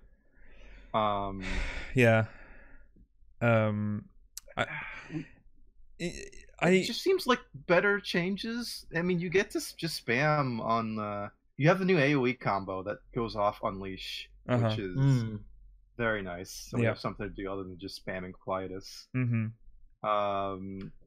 then you have the equivalent of what's Berserk? Is that what Warriors have, where they can just spam Fail Cleave? Right. Yes. So it's something like that. There's a skill like that now for Dark Knight, which lets you use Blood Spiller at no cost. I mean, other than that, these are just they're really solid changes. I don't. In a release, sorry. In a release. Yeah. That's what I meant. Right. For Warrior. Yeah, Like, it's 90% of their abilities have either darkness, shadow, or blood in the name. all extremely edgy. Very So edgy. edgy. Bray is cool though. He's the most interesting part, obviously. Yeah. Because I mean, at first we thought that he's just gonna tank for you when you summon him. Yeah. And that's not the case. No. It's more like you summon him, and he does a set rotation basically. Yeah. He does like Yeah. I forget what it's called, the big blood spike thing. Oh, Abyssal Drain. Abyssal sorry. Drain. Yeah. He does Abyssal Drain first, and then he jumps in and he does a few other moves and ends it with two blood spillers. So it's just set every time. And it seems like it's more useful for single targets. Right. Yeah. You are more encouraged to use the Blackest Night, and not like you weren't encouraged to use that before. Yes. You want your Blackest Night to pop.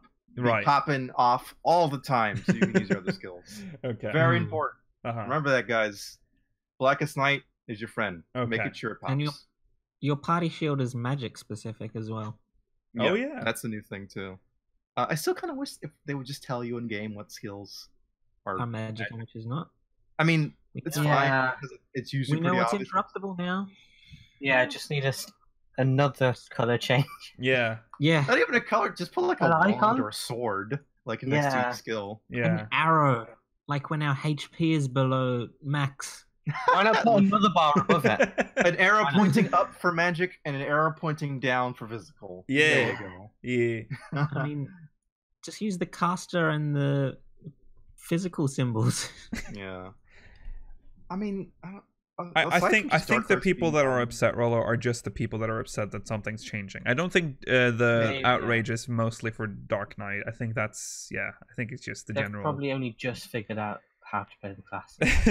To be fair, we haven't really. I think we have talked about like how much we like to change this attack. I think the way they've changed the enmity system is great. Very impressive. Yeah. Yeah. This is a streamline that I approve of. Like it makes you think, why didn't they just do it earlier? Yeah. But at the time we didn't think about it. But yeah, it's such a simple change, but it worked so well. Yeah. There's no reason not to use tank stance in the field now. Yeah. Yeah, that's true.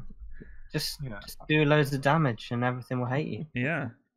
I'm very much looking forward to Dark Knight. Obviously, I gotta get my hands on it to be able to say what exactly is going on. What I might not like about it, but as of now, I think these are very good changes. Yeah. And I'm gonna go into Shadowbringers with it. Okay. Yeah, that's good. Okay. I guess we'll move on from Dark Knight to Paladin. There's a Rothgar. There's a Rothgar in the artwork for this. Goodbye, Total Eclipse. You've been replaced. Goodbye. No, sorry, not Total Eclipse. Flash. I'm sad about. Thank you for your sacrifice, Flash. I mean, Flash always looks stupid. I hate it. Yeah, but the noise. Yeah. It looks really dumb. We got a gap closer for Paladin, which is about fucking time. No, it wasn't retroactively added at a lower level like some other skills. No. You'll still not get it until level 74. Is it 74? 74? Oh, good God. 4 levels in. So that means in all old dungeons, you still have to run. Okay, well, you have something to work for, so there you go. The class isn't really that changed, other than I guess you have more freedom with your combo now. There's no more cast time for any of your skills. That's true. That's a big one. Which is so. That's great. Holy Spirit, Clemency. That's only affected a couple of skills. Clemency still has a cast time. They have cast time. No, that's the G. And Holy Circle. Well, it's 150. No, it's when you're under Requiescat that you don't have cast time. Oh yeah, under rest. Oh yeah, that's true. Okay. That's 12 seconds. Yeah. Holy Circle is new, isn't it? Is that another? Because that's another spell. Yeah, you get 2 new spells. Yes, that's an AoE version of Holy Spirit. Yeah, and then Confiteor, which I shouldn't say because that's very close to a bad word in Norwegian. 800 potency. Yeah, 800 potency. That's okay. It's an AoE. At least that it doesn't does not get lower. diminish. Yeah, it doesn't diminish. That's nice. Yeah. I think the only thing I'm really looking forward to in this class is the fact that we don't have to do Rage of Halone anymore. Eric, please. We can do Goring Blade and Royal Authority as a tank. Once you get to level 54, there's no reason to ever use Rage of Halone again. No, you're right. Well, no, there isn't. Goodbye. Because also at level 6, Rage of Halone just it gets upgraded to Royal Authority now. Oh yeah. Oh yeah. Oh, if you look at if you look through the traits, Royal Authority is just the evolution of Rage of Halone. Oh, rip in Pizzaroni. Well, that's good. I am so tired of that sound. You only see the trait is called Rage of Halone Mastery, I think. Ah. Yeah. All right. Now you've mastered it, so you never have to use it again. I love that. I'm so good at it, I don't have to do it anymore. Yeah. Yeah. Okay. We have to move on again to Warrior. Now, I know nothing about Warrior. Warrior is a little, I think, out of all of the tanks, maybe the least exciting one? It's the least exciting beforehand. Ooh, what did you say? You roboted out there. Oh, sorry. It's the least exciting, but it was the most. Yeah. It was the best one of the three beforehand, I think. Yes. Why change perfection? You're very right. That is correct. Yes. Exactly. If it ain't broke, don't fix it. Just you can tweak. They gave it a bigger fell cleave with which one is it? I think it's in a chaos. Yeah. Oh my god, delivers a critical direct hit with Percy 900. That's good. Yeah. I mean, Warrior is still Warrior. You can tell by these. You're gonna be doing your fell cleaves. You're gonna be going berserk. Yeah. Or you're gonna be doing your. It's all about doing big damage. Yeah. That's quite fun. I should play Warrior. Warrior is fun.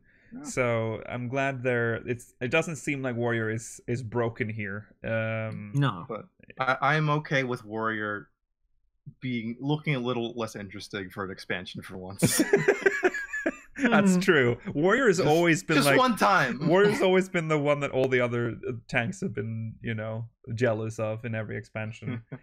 But yeah, it's still holding strong here. I don't think there's anything specific to point out even, because its AoE rotation can extend Storm's Eye. That's useful. Well, that's nice. But I don't know if there's anything that was significant to point out.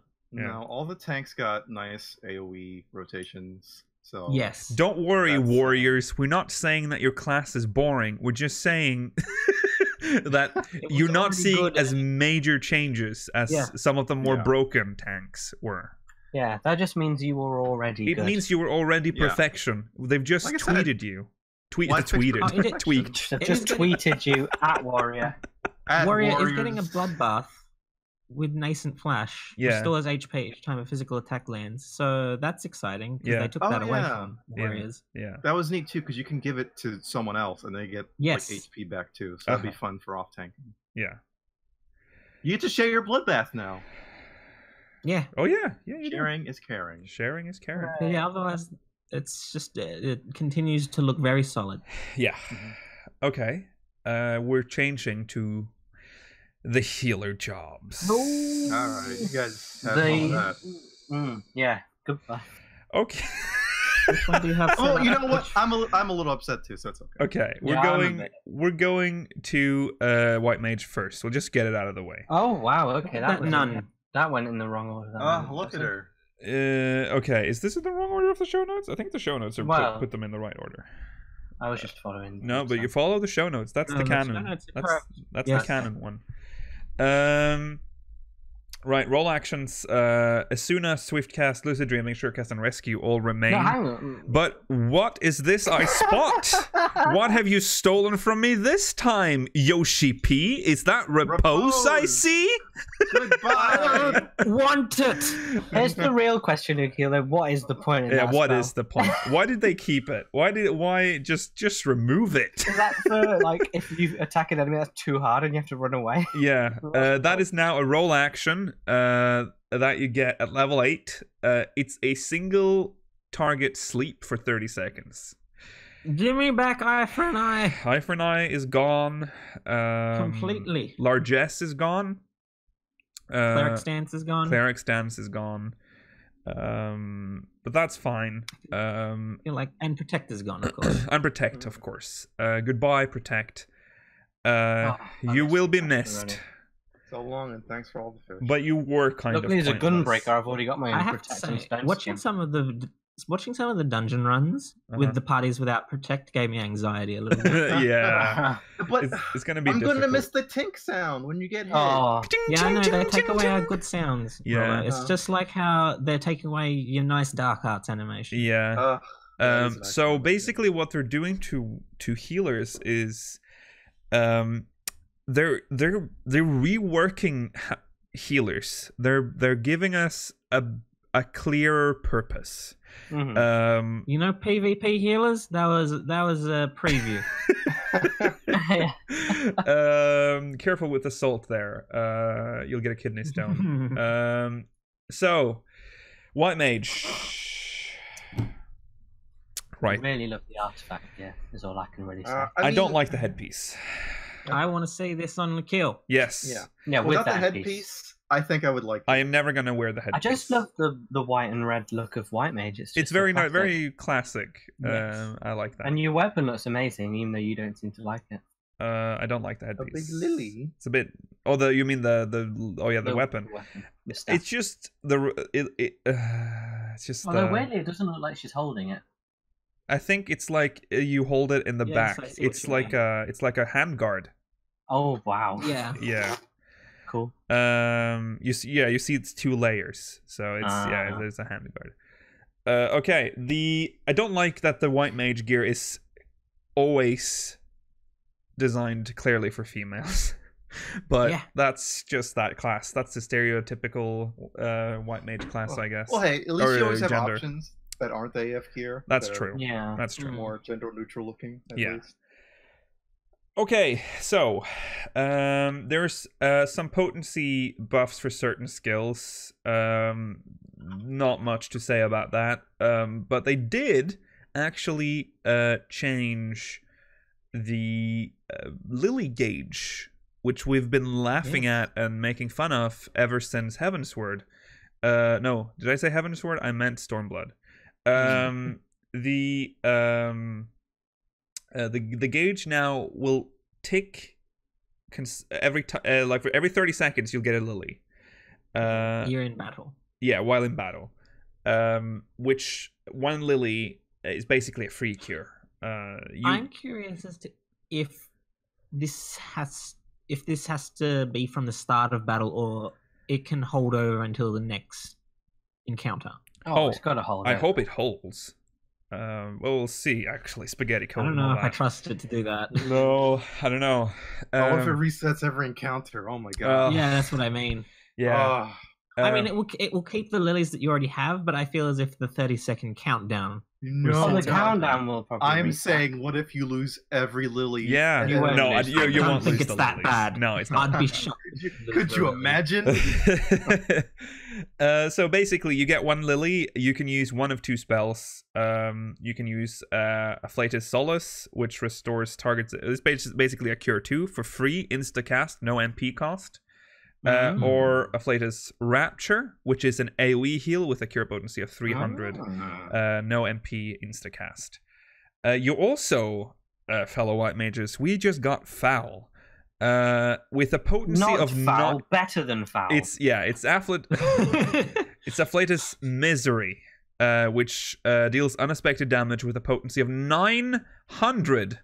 But it's diminishing, so it's for the first enemy 10% less for the second, 20 less for the third. You know the deal, all the way down to 50 for all remaining enemies. But that one can only be executed when the Blood Lily is in full bloom. So basically, you have to use 1 of the Lily skills to nourish the Blood Lily. I don't know.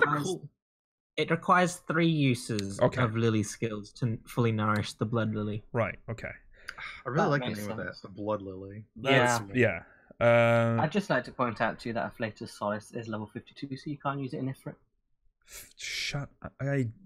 Why did you say that? That makes me sad. I mean, it's not like he was using lilies in Ifrit anyway. Well, that's true. Yeah, that's true. I don't even have lilies in...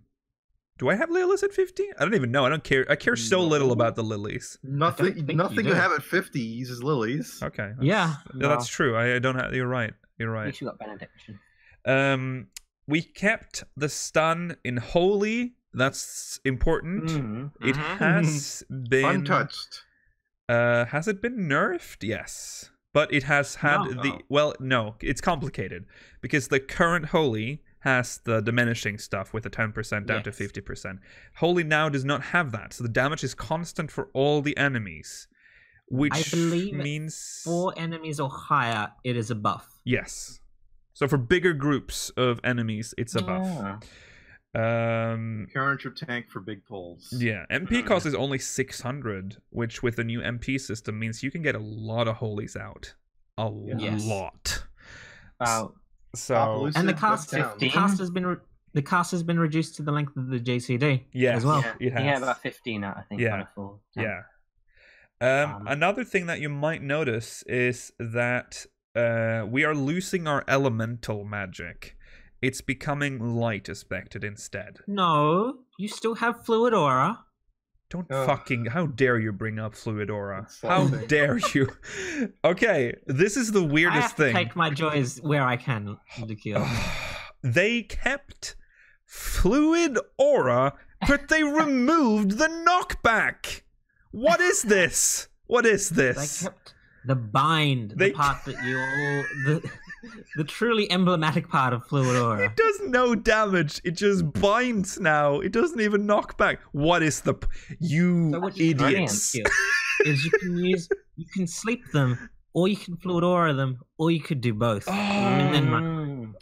Oh my god. So many options. I can't believe it. Your DPS rotation doesn't look very interesting. It's never been interesting. I'm a white mage, Used Malin. to have Arrow 3. Yeah. Shame about Arrow 3. Yeah, Arrow 3 is gone. They don't want us spreading dots, Roller. No, they Apparently. don't. Stone becomes glare, and arrow becomes dia. But it's not the dia that you might know, because it is still the dot, but it doesn't lower the enemy's defense or... It's so weird that attack skill is called Dia, because Dia is like a healing skill in SMT games. Oh! Yeah, that's what I Like, was thinking as well. that's When like I first saw Roller. Yeah, it's the basic heal. Yeah. They also gave us our level 80 skill, which is Temperance, which is the wings that we've seen in the Job Actions trailer. Increases healing magic potency by 20% while reducing damage taken by self and all party members within a radius of 30 alms by 10% for 20 seconds. It's Very basically good. a much better largesse. Yes. Which is now gone from the roll actions. No, Asylum has been buffed as well. It Yes. increases, besides the HP recovery, it also increases HP recovery actions when people are inside the area. Yes. So there's more. It's more useful now. Yeah. Other than that, there's just more tweaks to certain. Oh yeah. Also, Divine Benison got a buff. It now creates a barrier around self or target party member that absorbs damage equivalent to a heal of 500 potency for 15 seconds. What did it used to be? What did you ask? I can't remember.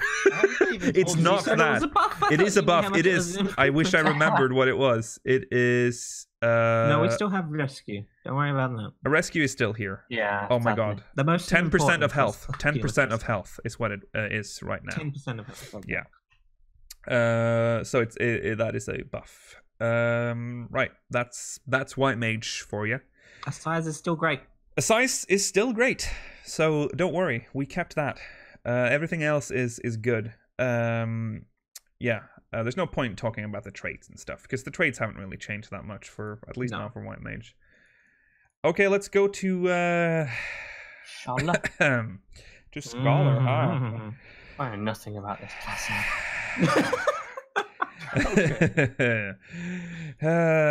Okay. I have to say, yeah. as someone who doesn't have to do this, anyone who goes from Arcanist to Scholar will be very confused. The amount of skill they will lose going from Arcanist to Scholar. Yeah. They will lose energy drain, which is how they previously would have been getting ether flow. Because that's how Summoner works now. Yeah. Huh.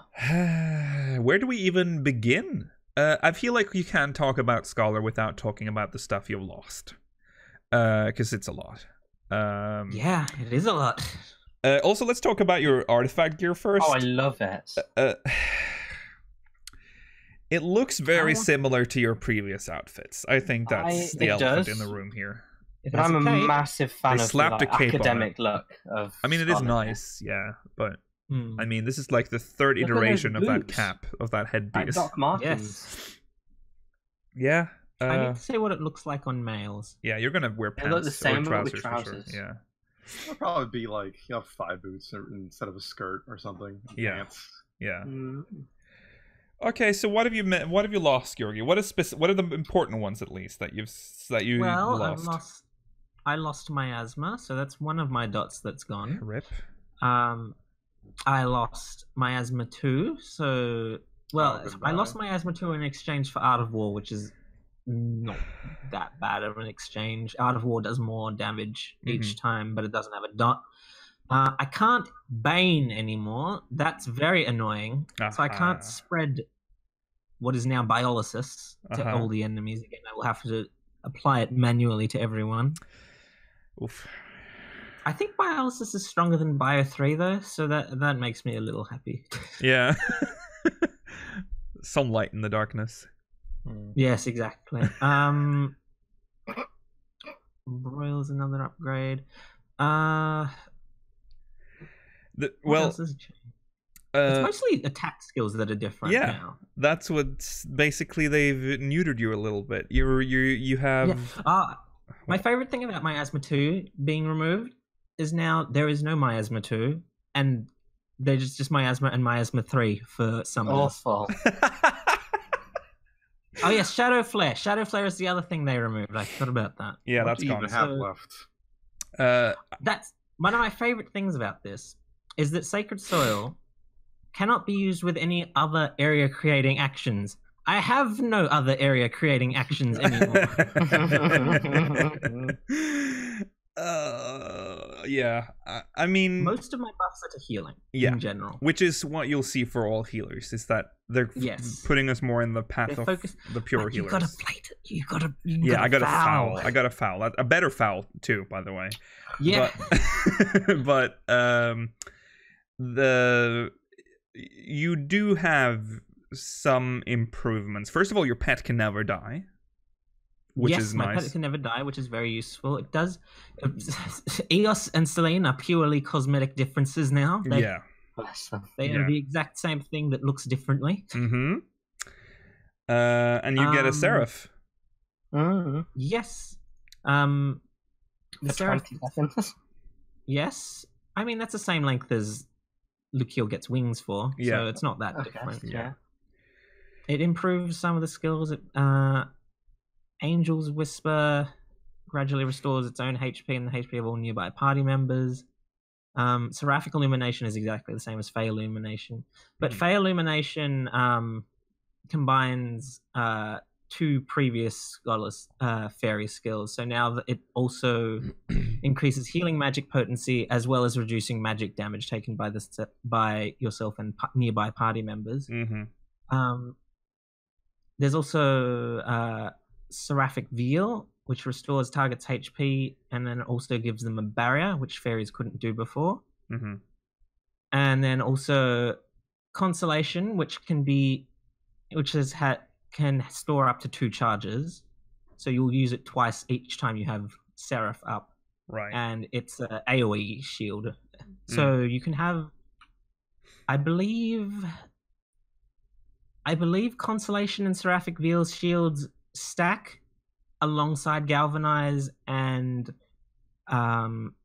what is now Catalyze, so you can have like 4 barriers up on people. That's pretty nice.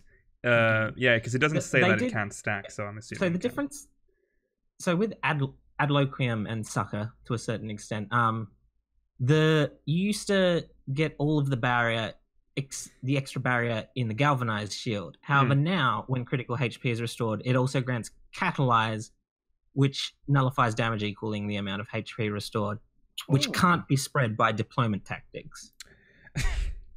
Okay. Which makes spreading crit Adlos less powerful than before, but I assume that's to balance out Recitation. Yeah. Which is the skill that allows us to guarantee a crit on our next Adlo Sucker Indomitability or Excogitation. Yeah.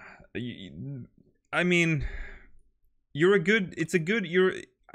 I'm a good healer. You're a good healer. Another difference: Dissipation restores your fairy when it ends, which I guess is good. Yeah. I love the You love it, do you? It is fascinating to see. As someone who's Scholar always towered over White Mage, and they always pointed and laughed at White Mage it's it's topsy-turvy right now. But I'm sure this is still subject to change. And I think because I think a lot of scholars like Georgi are a little scared right now. Yes, I'm not so scared about new content. I want to believe that they're balancing new content around how much we can heal. Yeah. In Shadowbringers, I'm worried about old content. Yeah. I have like 6 or 7 skills at level 30. Yeah. That's all right. That. Physic. Okay. Physic, yeah. All you need. Yeah. I think that goes for all the healers, though. It seems like we get all of our like new stuff. What? Astrology got fucked another way. Yeah. Speaking of, let's move on to. Well, are you any final words on Scholar before we move? White Mage has the most DPS skills of the healers now. That is so weird. It's got 1. Yeah. What? What? I suppose it's got Holy as well. No, it's got 5. I've got 5. What? I've got Glare. I've got Dia. I've got the foul one, the Afflatus Misery. Okay, yeah. Well, you've got one that's on a long timer, one that's a dot. So you're it's not a long timer. It's a minute and a half. About. Really? Yeah. Okay, well, foul is every 30 seconds or so. So. Yeah. Well, but it's he's DPS, so he shouldn't. Yeah, I'm not going to out DPS you, Mela. I'm still a healer. He also has Holy NSIs. Yeah, Holy NSIs. Yeah. Yeah, that's the problem. Scholar does not have a big, satisfying, big damage spell that the other 2 healers do. Right? No, that's true. And it's weird because you were always like Summoner and Scholar specifically was always like a dot DPS healer. We were always. It's not that we didn't need one before. Our damage was in all of our dots before. Whereas now Summoners did that explodey thing where after a while they did that huge AoE explosion thing. I don't know what that's called. That's Astrologian. You think Earthly Summoner, Star? Sorry, Summoner. I mean Summoner. Whatever that was called. Oh, it was like it did loads of damage after a while. Whoops. But yeah, so yeah. I would have assumed you would get something similar to Subject to change. Yep. Subject to change. change, of course. I just want something that looks fun. You got a Seraph. That's cool. Yeah, but I don't really do anything. That's her. Yeah. Okay, let's briefly go through Astrologian. There is not I'm a angry, lot guys. of skills. Well, actually, it's just because we just stared at Scholar, which looks like has like an inflated amount of skills, but it's just the different fairy actions. Yeah. So where do we about begin? Astrologian, right? Mm-hmm. It's never been about DPS, right? Like no. You know, it's had a dot, and it's consistently been the worst in terms of individual DPS. Yeah. And that's fine. Like, I don't play healers with DPS, right? Mm-hmm. But they gutted the most interesting part about it, which is the card system, which was like a fairly like intricate system for the most part. I mean, it's just give cards who they need it and such, but no more spread. Like no more. I mean, I'll admit padding, raid runs or savage stuff or whatever, or extremes with the waiting for the balance, because what you always want that's what you always want at the start, spread balance, but then just changing it to like either give it to the range DPS, give this card to the range DPS, or give this one to the melee DPS. And that's it, is the most like disappointing thing. I mean, everything else is still intact for the most part, like in terms of like their DPS skills and stuff like light speed, pretty much the same. Gravity's still there too. And Gravity's at a lower level now. It's a lower level. Yeah. Lower level. You can actually do it at 45 now. So That's you can do it in a nice. Realm Reborn You've actually content. got a nice improvement to Combust in the form of Combust 3, which is the same potency, with 100 less MP. That has to be a typo. That made me laugh so much. It took me so long to see the difference. For those of you that don't it took know, me a while to figure it out as well. Combust 2 that we have right now as level 46 deals unexpected damage over time. Costs 500 MP, potency of 50, 30 seconds. Combust 3 deals unexpected damage over time, potency 50, duration 30, but MP cost 400. Congratulations. It costs 100 MP less. I love that it's like a 26 level difference, and you're like, oh, version of Combust. Finally, I can get one more Combust out. Oh, that is... I don't know what and that it's is not all like you're about. spamming a Yeah, a dot. you'll have got the MP back anyway over time. It's nonsense. Yeah. Yeah. But this is just rough. Because I'm gonna miss giving people the arrow. Like, giving a Black Mage the arrow, that feels good to me. And that feels good to... Yeah. Yeah. Like, and then, like, giving a Bard the spear. Like, yeah, you know what? Get those crits. That was from me to you. And give anyone the balance, they're happy. Yeah. But now it's just do 3%. Sorry, do 6% more DPS if you give it to the right person. Yeah. And no spreading it. I mean, well, there's a different skill involves kind of spreading buffs. Not exactly the same, but still not as nice. And then Lord of Crowns, Lady of Crowns being changed to what they are now. Yeah. Just again, they're not attacks or heals anymore. They're just a buff. Yeah. I mean, I never wanted Lady of Crowns, really. I mean, you didn't really, because it was I was held on to it for too long, really. I could just throw it out whenever. But yeah, because I understand they wanted to make healers more focused more on healing, which is fine. But I feel like removing the fun RNG minigame from Astrologian was the wrong thing to do that. Yeah, They could have kept it in. Some minor changes would have been nice. Like, redraw having charges, so like if you get the Spire 2 times in a row, which happens sometimes. Yeah. you have more chances to just get rid of that. Yeah. Right? Yeah. And if we kept the same effects as always, and maybe obviously getting rid of shit like the Spire, I guess, because can't do that with TP, I should say. It's just frustrating. Yeah. I'll probably still try it out to see how it is, but I miss like having the game sort of test my knowledge and be like, who deserve, like, who can best make use of this card, right? Like, I really liked finally learning what card combinations work best, like what should be spread, what should have double their potency, what should have a longer timer. And I missed like finally learning that because it was really satisfying. Yeah. And they took it away. So now you got a new thing to learn. I got a new thing to learn, but it's not as interesting. Yeah, I agree. Yeah. I think the problem that most non-white mage healers have with what has happened is that they've homogenized the 3 healers to be more similar to each other. Yeah. Yeah. That's right. Yeah. Which solves their problem of balancing them because they're less different, so it's harder to differentiate, but that makes them less interesting individually, unfortunately. This really does solidify for me, and I said it before, but I don't think I'm going to be too much into healers for Shadowbringers, personally. That's something that people have been saying, chat, that like Scholar and Astrologian were lowered towards White Mage's tier. I think that's a bit unfair to White Mage.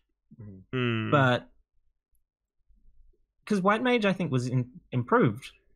Yeah. To be honest, compared to what it was before. Yeah. Its job gauge is useful now. Stop blaming White Mage. You always laughed at us. It's our time to laugh at you. No, I'm not the one blaming. I'm talking to chat. Don't worry. Okay. I'm happy for White Mage. I'm just upset for myself. But as I haven't played the game, I don't know what it will feel like. I'm just... Yeah, again, remember, all of this is subject to change. Yes. So And some of it might be heavily changed. yeah. Remember, this is a rework of healers, so expect it to happen. Mm-hmm. Yes.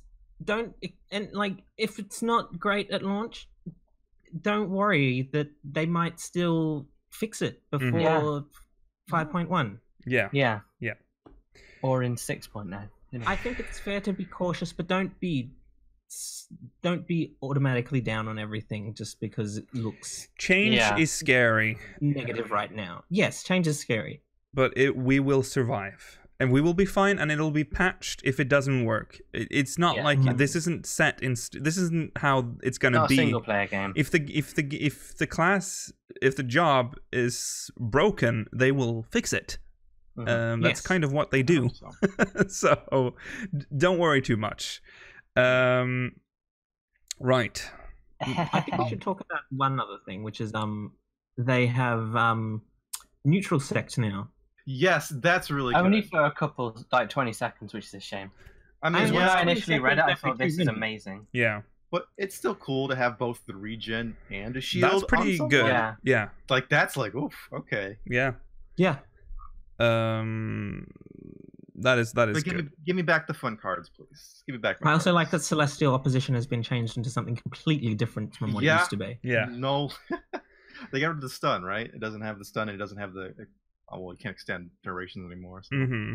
That's a heal now. Yeah, it's a heal. It's a heal. Yeah. There you go. Whatever. You got another... I mean, that's an instant cast, isn't it? So it's another insta heal. You're the only healer that can stun. Oh my god. The power!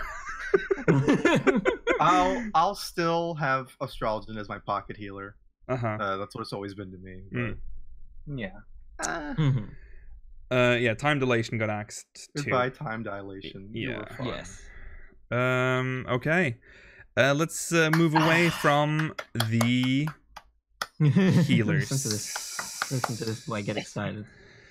So, can I just start by running through the skills we've lost? So we've lost no skills. Okay. Shut up. We've lost like 2 role actions, but we've lost no class or job skills. So you've lost 2 role actions. You've lost 6. Oh well, I don't use most of them. Yeah.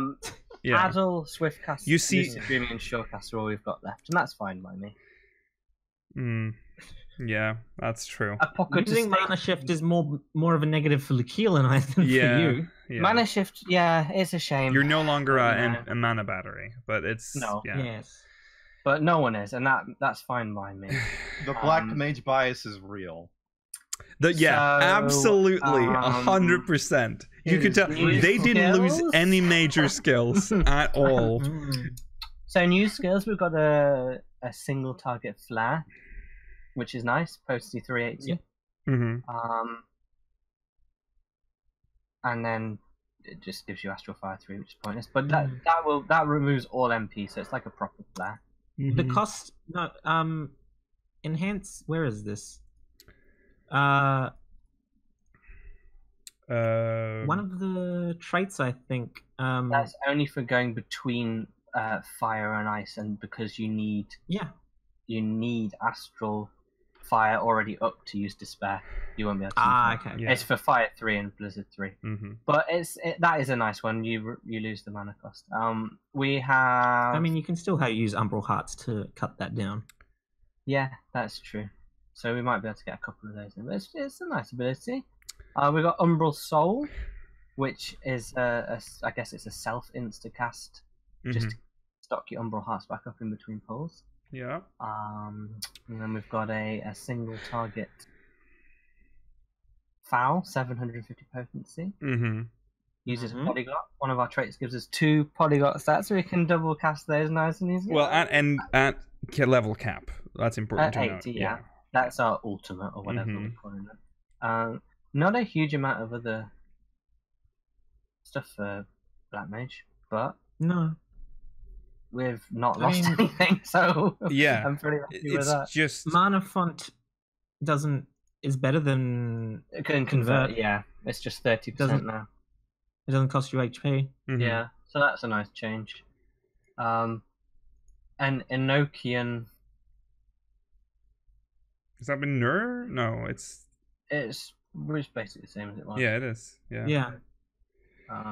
I'm sure there were talks about changing it. It's almost a little too safe, this one. There's no... You're the same. There's not really any mechanic changes. No. Yeah. Black Mage is one of those jobs that was just... You just get to cast it was in a good place another... already. You get Xenoglossy, Yeah. though, which is pretty good. Yeah, in a And... good place.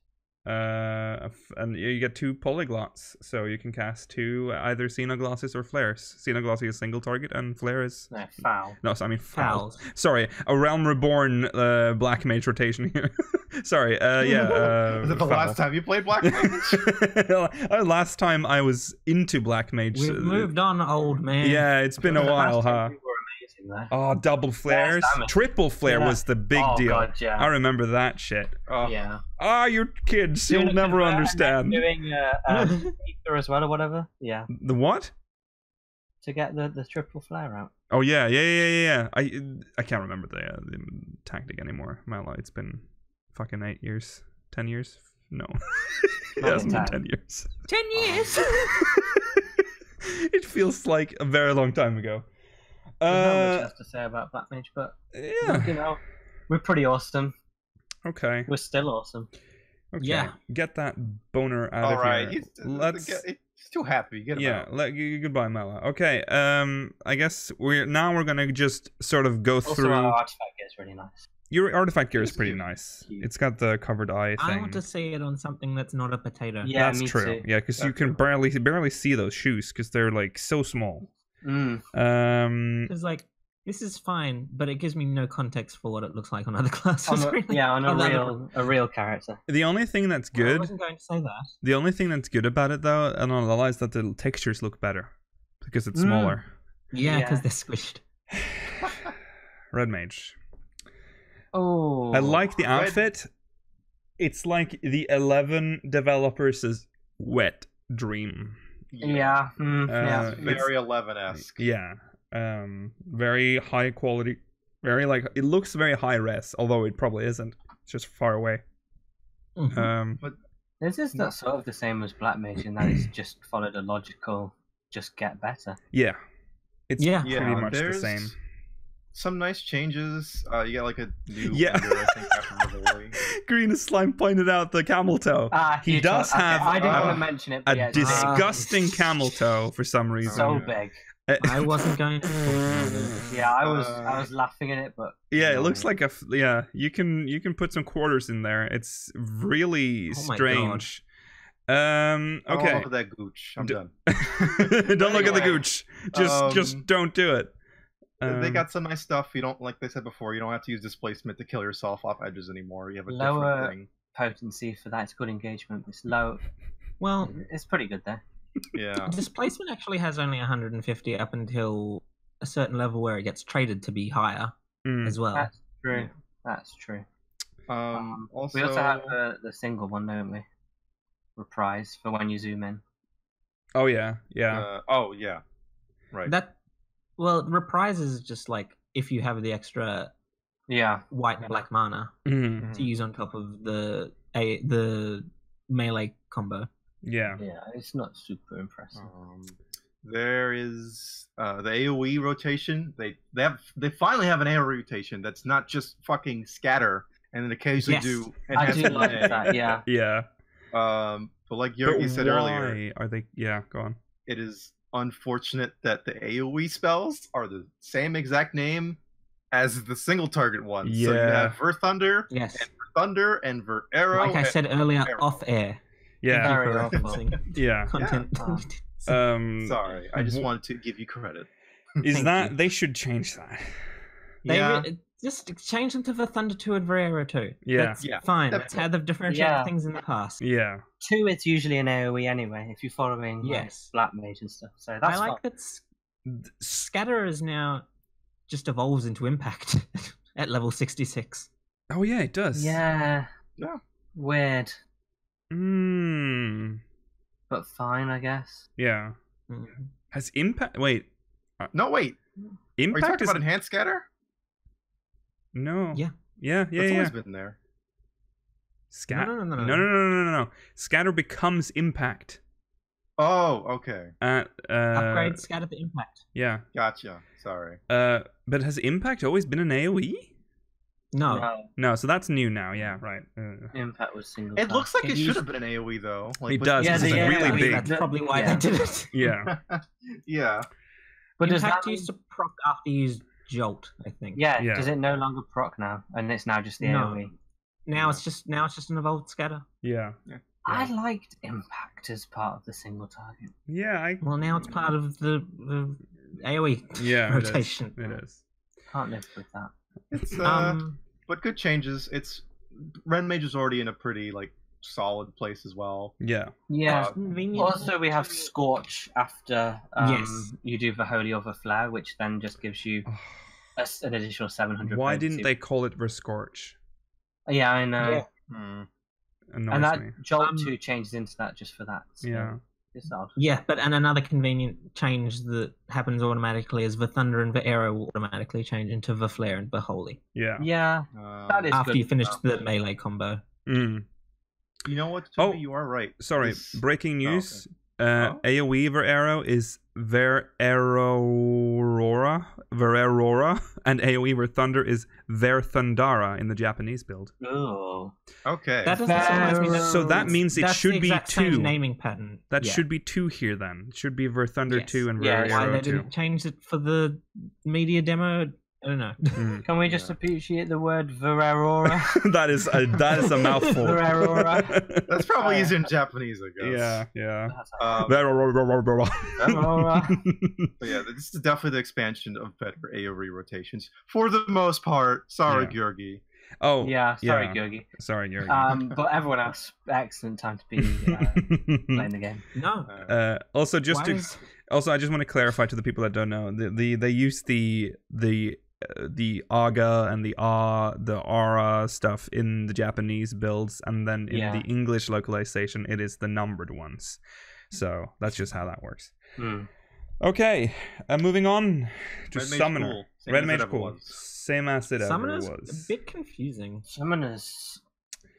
I mean, Summoner's always We been can't go confusing. through all of this, but there's We gotta hurry it along. the star of the show is Phoenix, because that's the new pet. Bio3 is not as good as Biolysis. That another victory for Scholar. Yeah. Yeah, the switching between summons is cool. You get fancy new attacks when you get Phoenix out. Like they replace your Ruin. Yeah. It's very nice. Mm-hmm. Very long rotation, by the way. Yes. Very long. Mhm.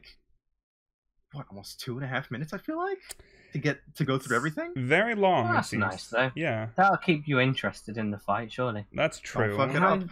Yeah, don't How they fuck get it up. ether flow is different. As I said when we were talking about Scholar, ether flow is now obtained by using energy drain. Mm-hmm. Yeah. Mhm. You get and you only get 2 stacks of ether flow now. Yeah, you do. Though at level 35 you can use energy siphon with energy drain. Oh, you cut out. What'd you Cut say there? At level 35 there's energy siphon, which is a AoE version of it. Oh my god, you're cutting out. Oh god, are we having An AoE version of energy drain. energy drain? Sorry, that's what it is. Yes, there you go. We got it. Reddit. And the only actions are things cool to too. use. Sorry? No, I was just saying with the pet actions on the bar. A nice change. Oh, too. yes. Oh yeah. That's the same with Scholar as well. Mhm. The only things to use ether flow on now are Fester and Pain Flare, because Bane doesn't use ether flow anymore. Good. Yeah. It's just on a recast timer. Yeah. That's alright. Yeah. Don't know what they're doing with Titan. Their skill set seems strange because they can't tank anymore. I mean, it's based around shielding you now. Yeah. Yeah. Still weird, but okay. It is still weird. It is. Ifrit and your Garuda are going to be your go-tos, though. Yeah. Right. I think we are just have to move on from here. But Summoner, cool with the Phoenix. Yeah, it's cool. It's a very I know all Summoners are pretty happy, but of course there's always the worry. Summoner is the class that is always afraid every time there's a job adjustments. They're like, oh my god, here it goes.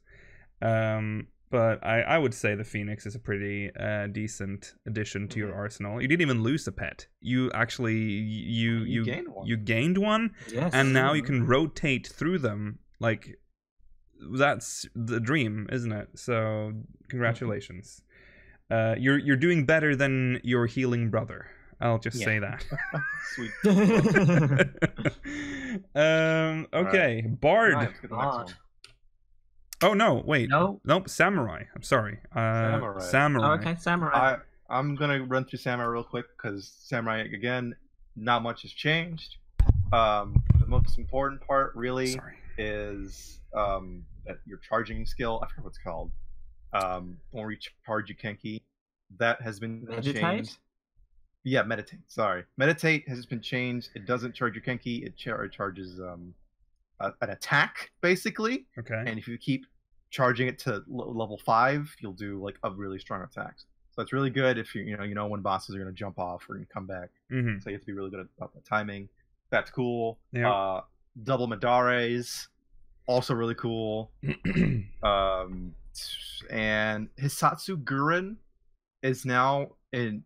You should use that for AoEs. I'm sorry, for hit multiple targets. You have a new skill that's for single targets. Hagakure, it doesn't convert your sen.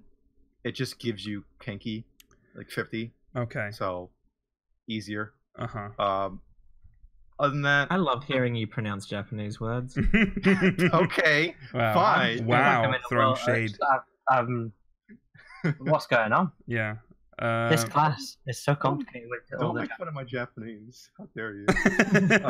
Silence, scholar. Yes, scholar. I will keep saying them wrong, just despite all of you. Yeah. But yeah, you're not gonna see a lot of changes. You just have some more options to spend some of your meter, like it's a fucking fighting game. Some more of your Kenki. That's about it. Won't see a big difference. Have fun. Okay, have fun. Don't look too closely at the artifact gear, because you might notice that some of the textures are not quite up to par. But you might notice some carryover from here. Yeah. Moving swiftly along to Ninja. I guess Rollo. I guess that's another one you probably know more of than we do. Yeah. So again, I'll go briefly on this. Yeah. Nice changes. Tenchi Jin, the one that locks you in and lets you do multiple ninja cars loud outside. Wow.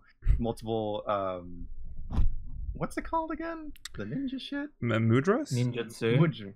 Yeah, the ninjutsu. Mudras. It doesn't cost a meter anymore, which is also nice. It still locks you in place, unfortunately.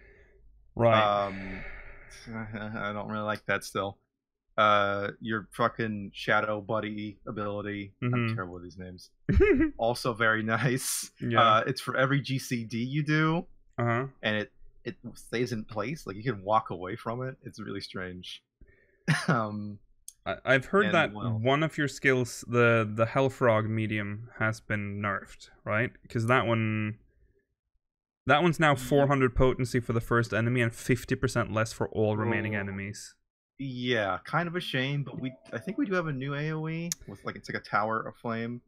Yeah. Is that Bunshin? No. That's the Ninki game. Sorry, I'm trying to understand this. Trying to learn ninja right now. Yeah, you're gonna go through rotation right about now. Biggest change that I love. I might just mention it right now. Hisatsu, is that what you're gonna say? No, I was gonna say, did you mention that you have an AoE rotation that extends Huton? Yes. Oh, yeah, you do. Congratulations. I didn't mention it, but yes, that's important to say. So you don't have to do armor crush in the middle pulls. Also, good thing, your meter builds up when you start attacking now. From your GCD. Not how it was before, where if you wanted to build up, because it was based on your auto attacks, and if you were just doing Death Blossom, you would not generate the meter because you would have to use a skill on them, on a single enemy first. That was not a single weapon skill, I think. That was not Death Blossom. So you have to hit them with Mug or something really quick. And so a lot of people were always confused. It's why can't what am I supposed to do for an AoE rotation in Stormblood? Because it's not building meter. And now it's just, okay, it's based on your weapon skill. Very nice. Hasatsu has charges too. So you can do two Mudras in a row now. And you can probably stack that up with what's it called? Trick Attack and Tenchi Jin. So Trick Attack still love her to hate it. Some people love it, some people hate it, but Trick Attack is still an integral part and is pretty much unchanged. So everyone else has to build around that. Okay. And that's pretty much it. Melee DPS roll actions quickly. Oh yeah, we've right, transitioned yes. now. That's right. We shouldn't have though, because no, we should. It's fine. We're just doing it in the wrong order. Yeah. Roll actions. They got Second Wind, Leg Sweep, Bloodbath, Feint, Arm's Length, and True North. They're all things they had before. You can but True North can now... True North. Yes, that's the best. That's the thing I wanted to point out. Yeah. So yeah, that's nice. Good. If you like Stormblood Ninja, you'll probably like Shadowbringers Ninja even more. Yeah. Excellent. Okay, moving on to Monk, which is probably the one we know the least about. I have no idea. I'm gonna be honest. I can't play Monk. I'm too stupid. I just okay. I much respect to all the monks out there, but I can't be bothered. I just can't be bothered with this job. It's too much moving. Yeah. Yeah. It looks One like day... you have. Is that all that you have? Are those all? That looks like not a lot of skills. That's how little I know. I don't even know what their skills are. No, I recognize them. That looks like not a lot of skills. I'm gonna learn Monk one day now, just to say I can do it. But as of now, whenever I look at like the rotation, my brain just gets fried. Yeah. It might not even be hard. I'm just bad at understanding it. Yeah, I am aware that you are getting a 4th Greased Lightning. Oh yeah, that's important. Yes. You're getting a Meditate equivalent too, so you can keep the Greased Lightning. And so that's nice. That's nice. I know that's good. If I see any of you monks pulling in a dungeon because you say my stacks, I'm gonna slap you now. Yeah. You have no excuse. You have no excuse. Right. I think we're just gonna have to move on from Monk unless chat has anything else. Lovely outfit though. They always have very good artifact gear. Always nice colors. Yeah. That nice yellow color. Okay. Moving on then to Dragoon. This gear is look at those feet. Ugly. There's a lot of toe slits. It's not good armor. There's a lot of Well, maybe it used to be weakness. good armor, but because he's been in so many battles. I would like it without the helmet. I get what they're going for, but I don't like the helmet. No, get rid. Take it off. Just get rid of those ears, like whatever that is. I don't. It's too much. Looks like I don't know. But I'll go real quickly through Dragoon 2. Go on. Not much to say. Jumps are increased speed, of course. That is good. Vanish, almost. Probably one of the biggest quality of cool. life changes for Dragoon, which they've been crying for since 1.0. It's like just make the jumps faster. And this might be the end of the floor tanks for Dragoon. Yeah, the answer is the new floor tanks. So Dragoons, you have no excuse. Yeah. Jump becomes high jump now, which is just a nicer looking jump. That it's better. Your rotation's mostly the same, except after wheel and thrust, and the other one that comes after wheel and thrust. I can't remember. Fang and Claw. Fang and Claw. That's it. You have a new thing you have to do. So that's cool. You have the Nidhogg jump. You have the Nidhogg jump. The what's it called? Yes. Final chorus. Well, it's not called that in the game though. No, it's called Star Star Diver. Diver. Yeah. It looks cool. Yeah. But Dragoon is another class like Samurai where it was pretty much in an alright place already, and you're not going to see any crazy changes. You're mostly going to see small life improvements on life type stuff. Blood for Blood was changed to Lance Charge, so you don't have to take increased damage. Yeah. Yeah. Heavy That's a thrust is shame. gone. Yeah, heavy thrust is gone. It's built into disembowel now. Yes. And you have a new AoE skill, and it goes Doom Spike, Sonic Thrust, and then Corinthian Torment. Kurthin. Sorry. Corinthian. I don't know why I said that. Still have Piercing Talon. That's nice, I guess. Uh-huh. It's nice. Yeah.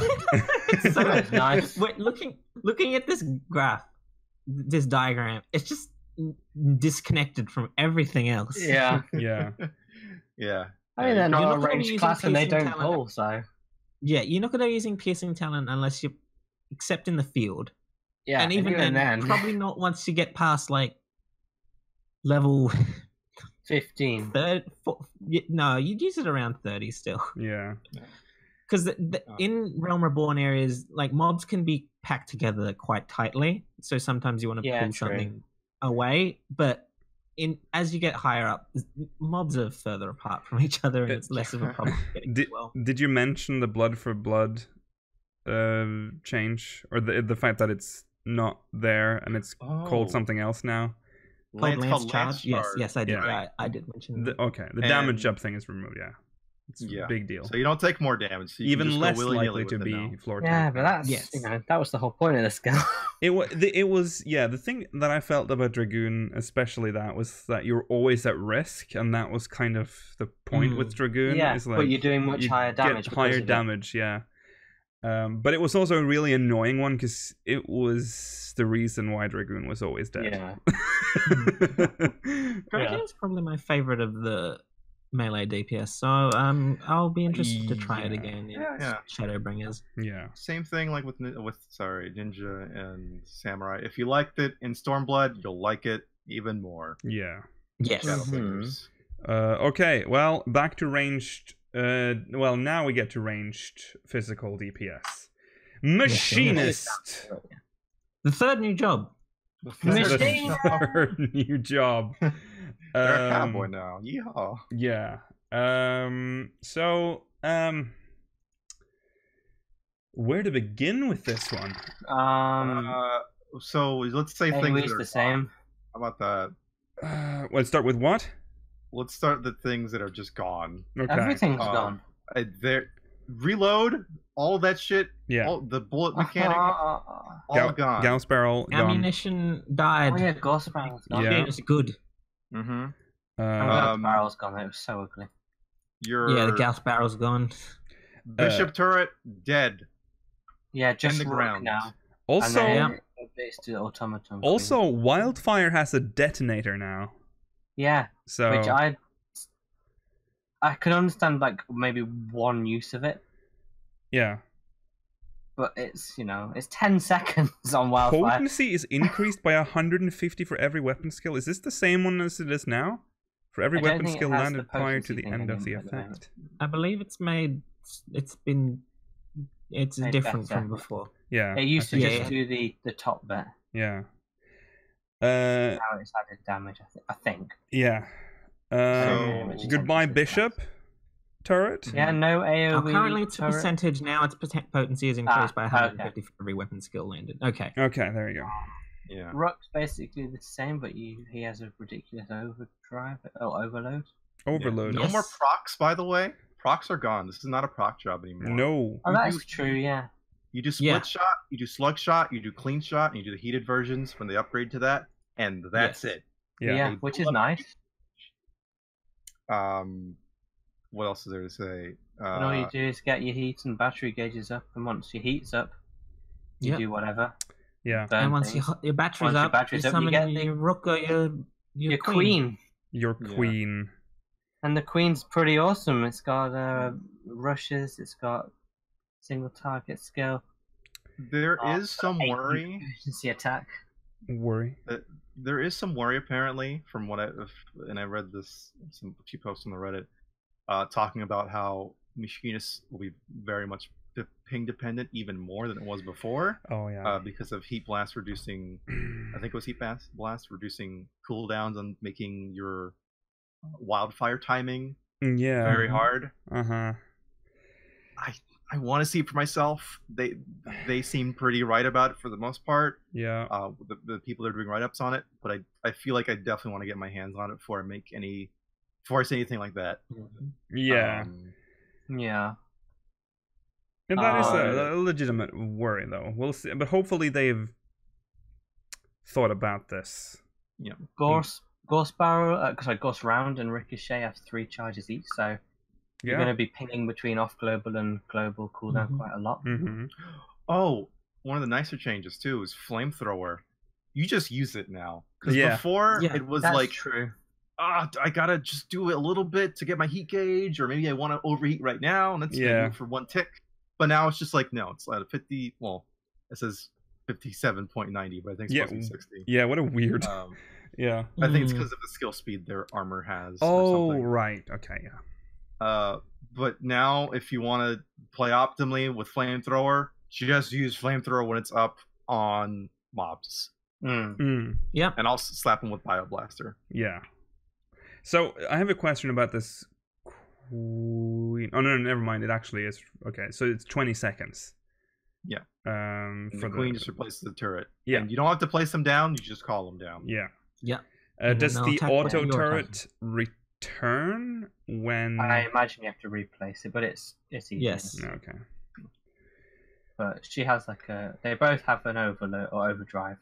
Also, yeah, there's a lot. There's a lot of new skills. It's basically entirely been reworked, like they said. Yeah. But it looks like it plays more traditionally in that you're gonna not be struggling for procs on your normal rotation.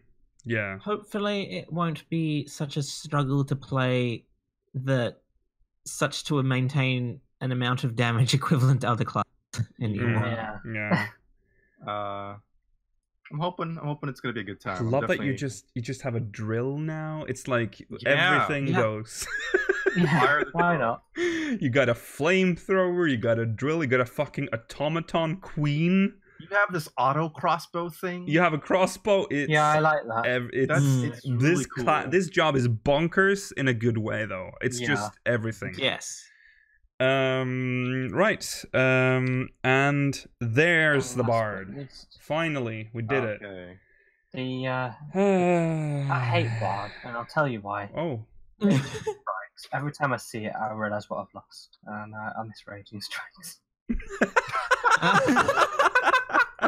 Okay. Yeah, that stupid symbol that I used to get to enjoy, and now I can't. Also, you haven't been able to enjoy that for a long time now. I know, but it still hurts. Yeah. Okay.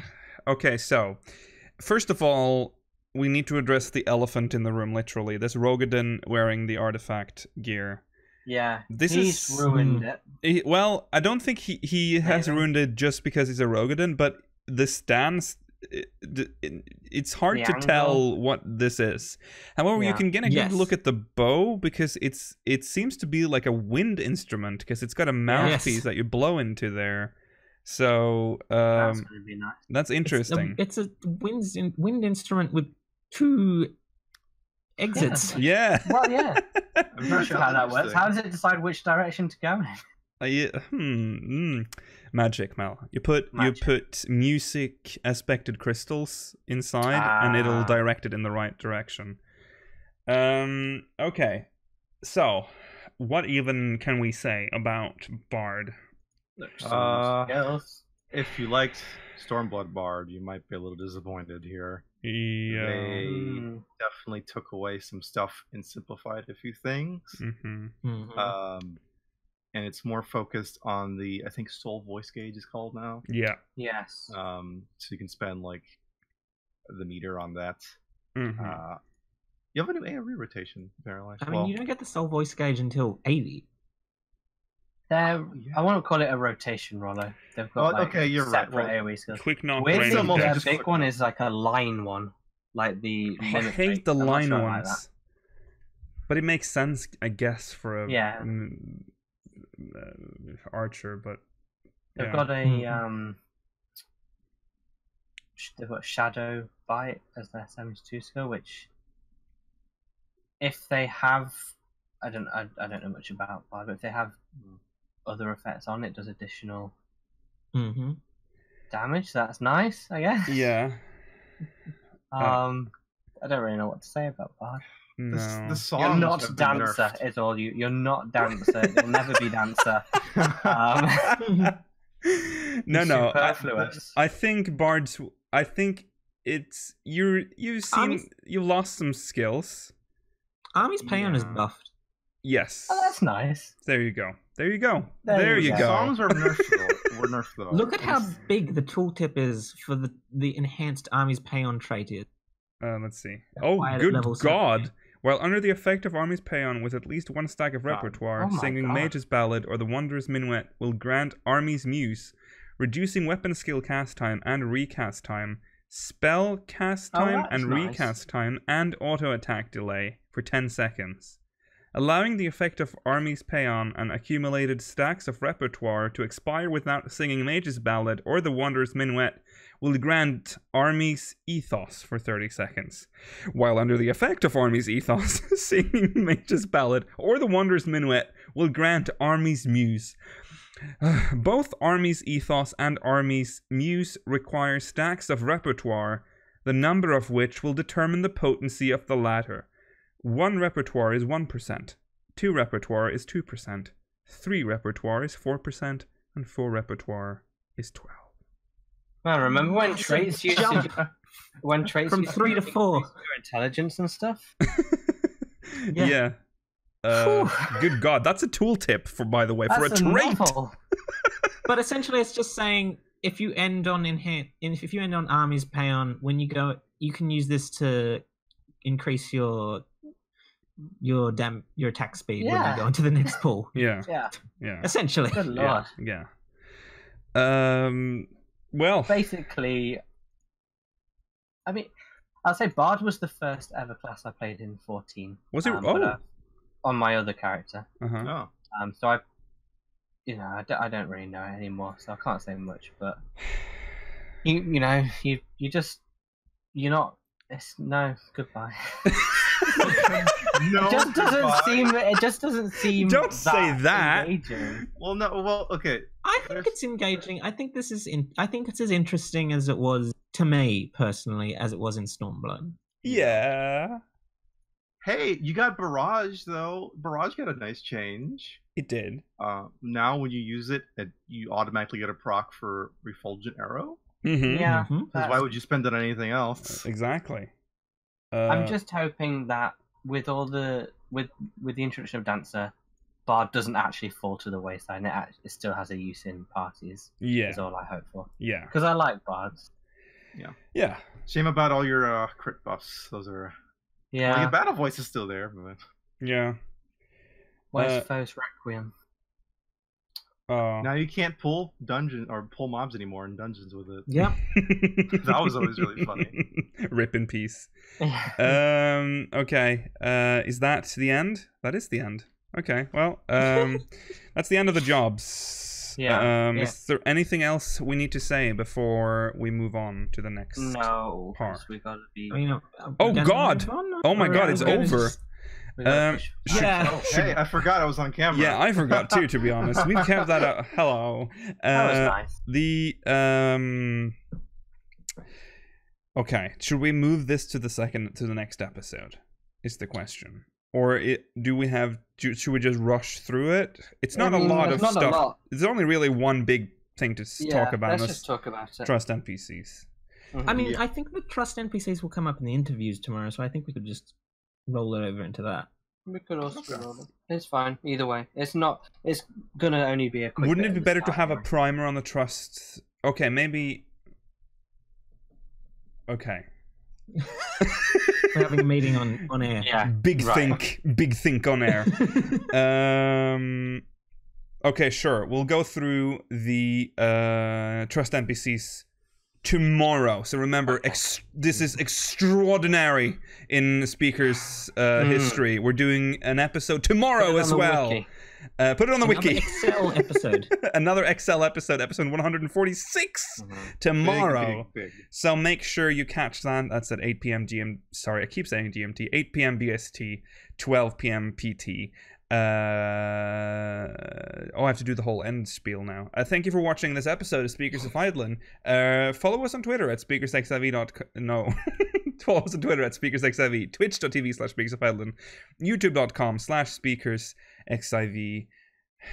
Exclamation Discord in chat if you want to join our Discord server, and send us mod mail. We won't have time to read it. We won't have time to read it. However, but send it anyway. If you send it in, just send it in. It's very easy. We're looking for mods. speakersxiv.com/mods as well. That's it, right? Exclamation Discord if you want to join our Discord server if you're watching on demand. Link is in the description. I didn't say the link in the description part. Okay, goodbye everyone. We'll see you tomorrow actually for Bye. Wait, fuck. This is very complicated now. Goodbye. Thank you for the raid, too. Bye.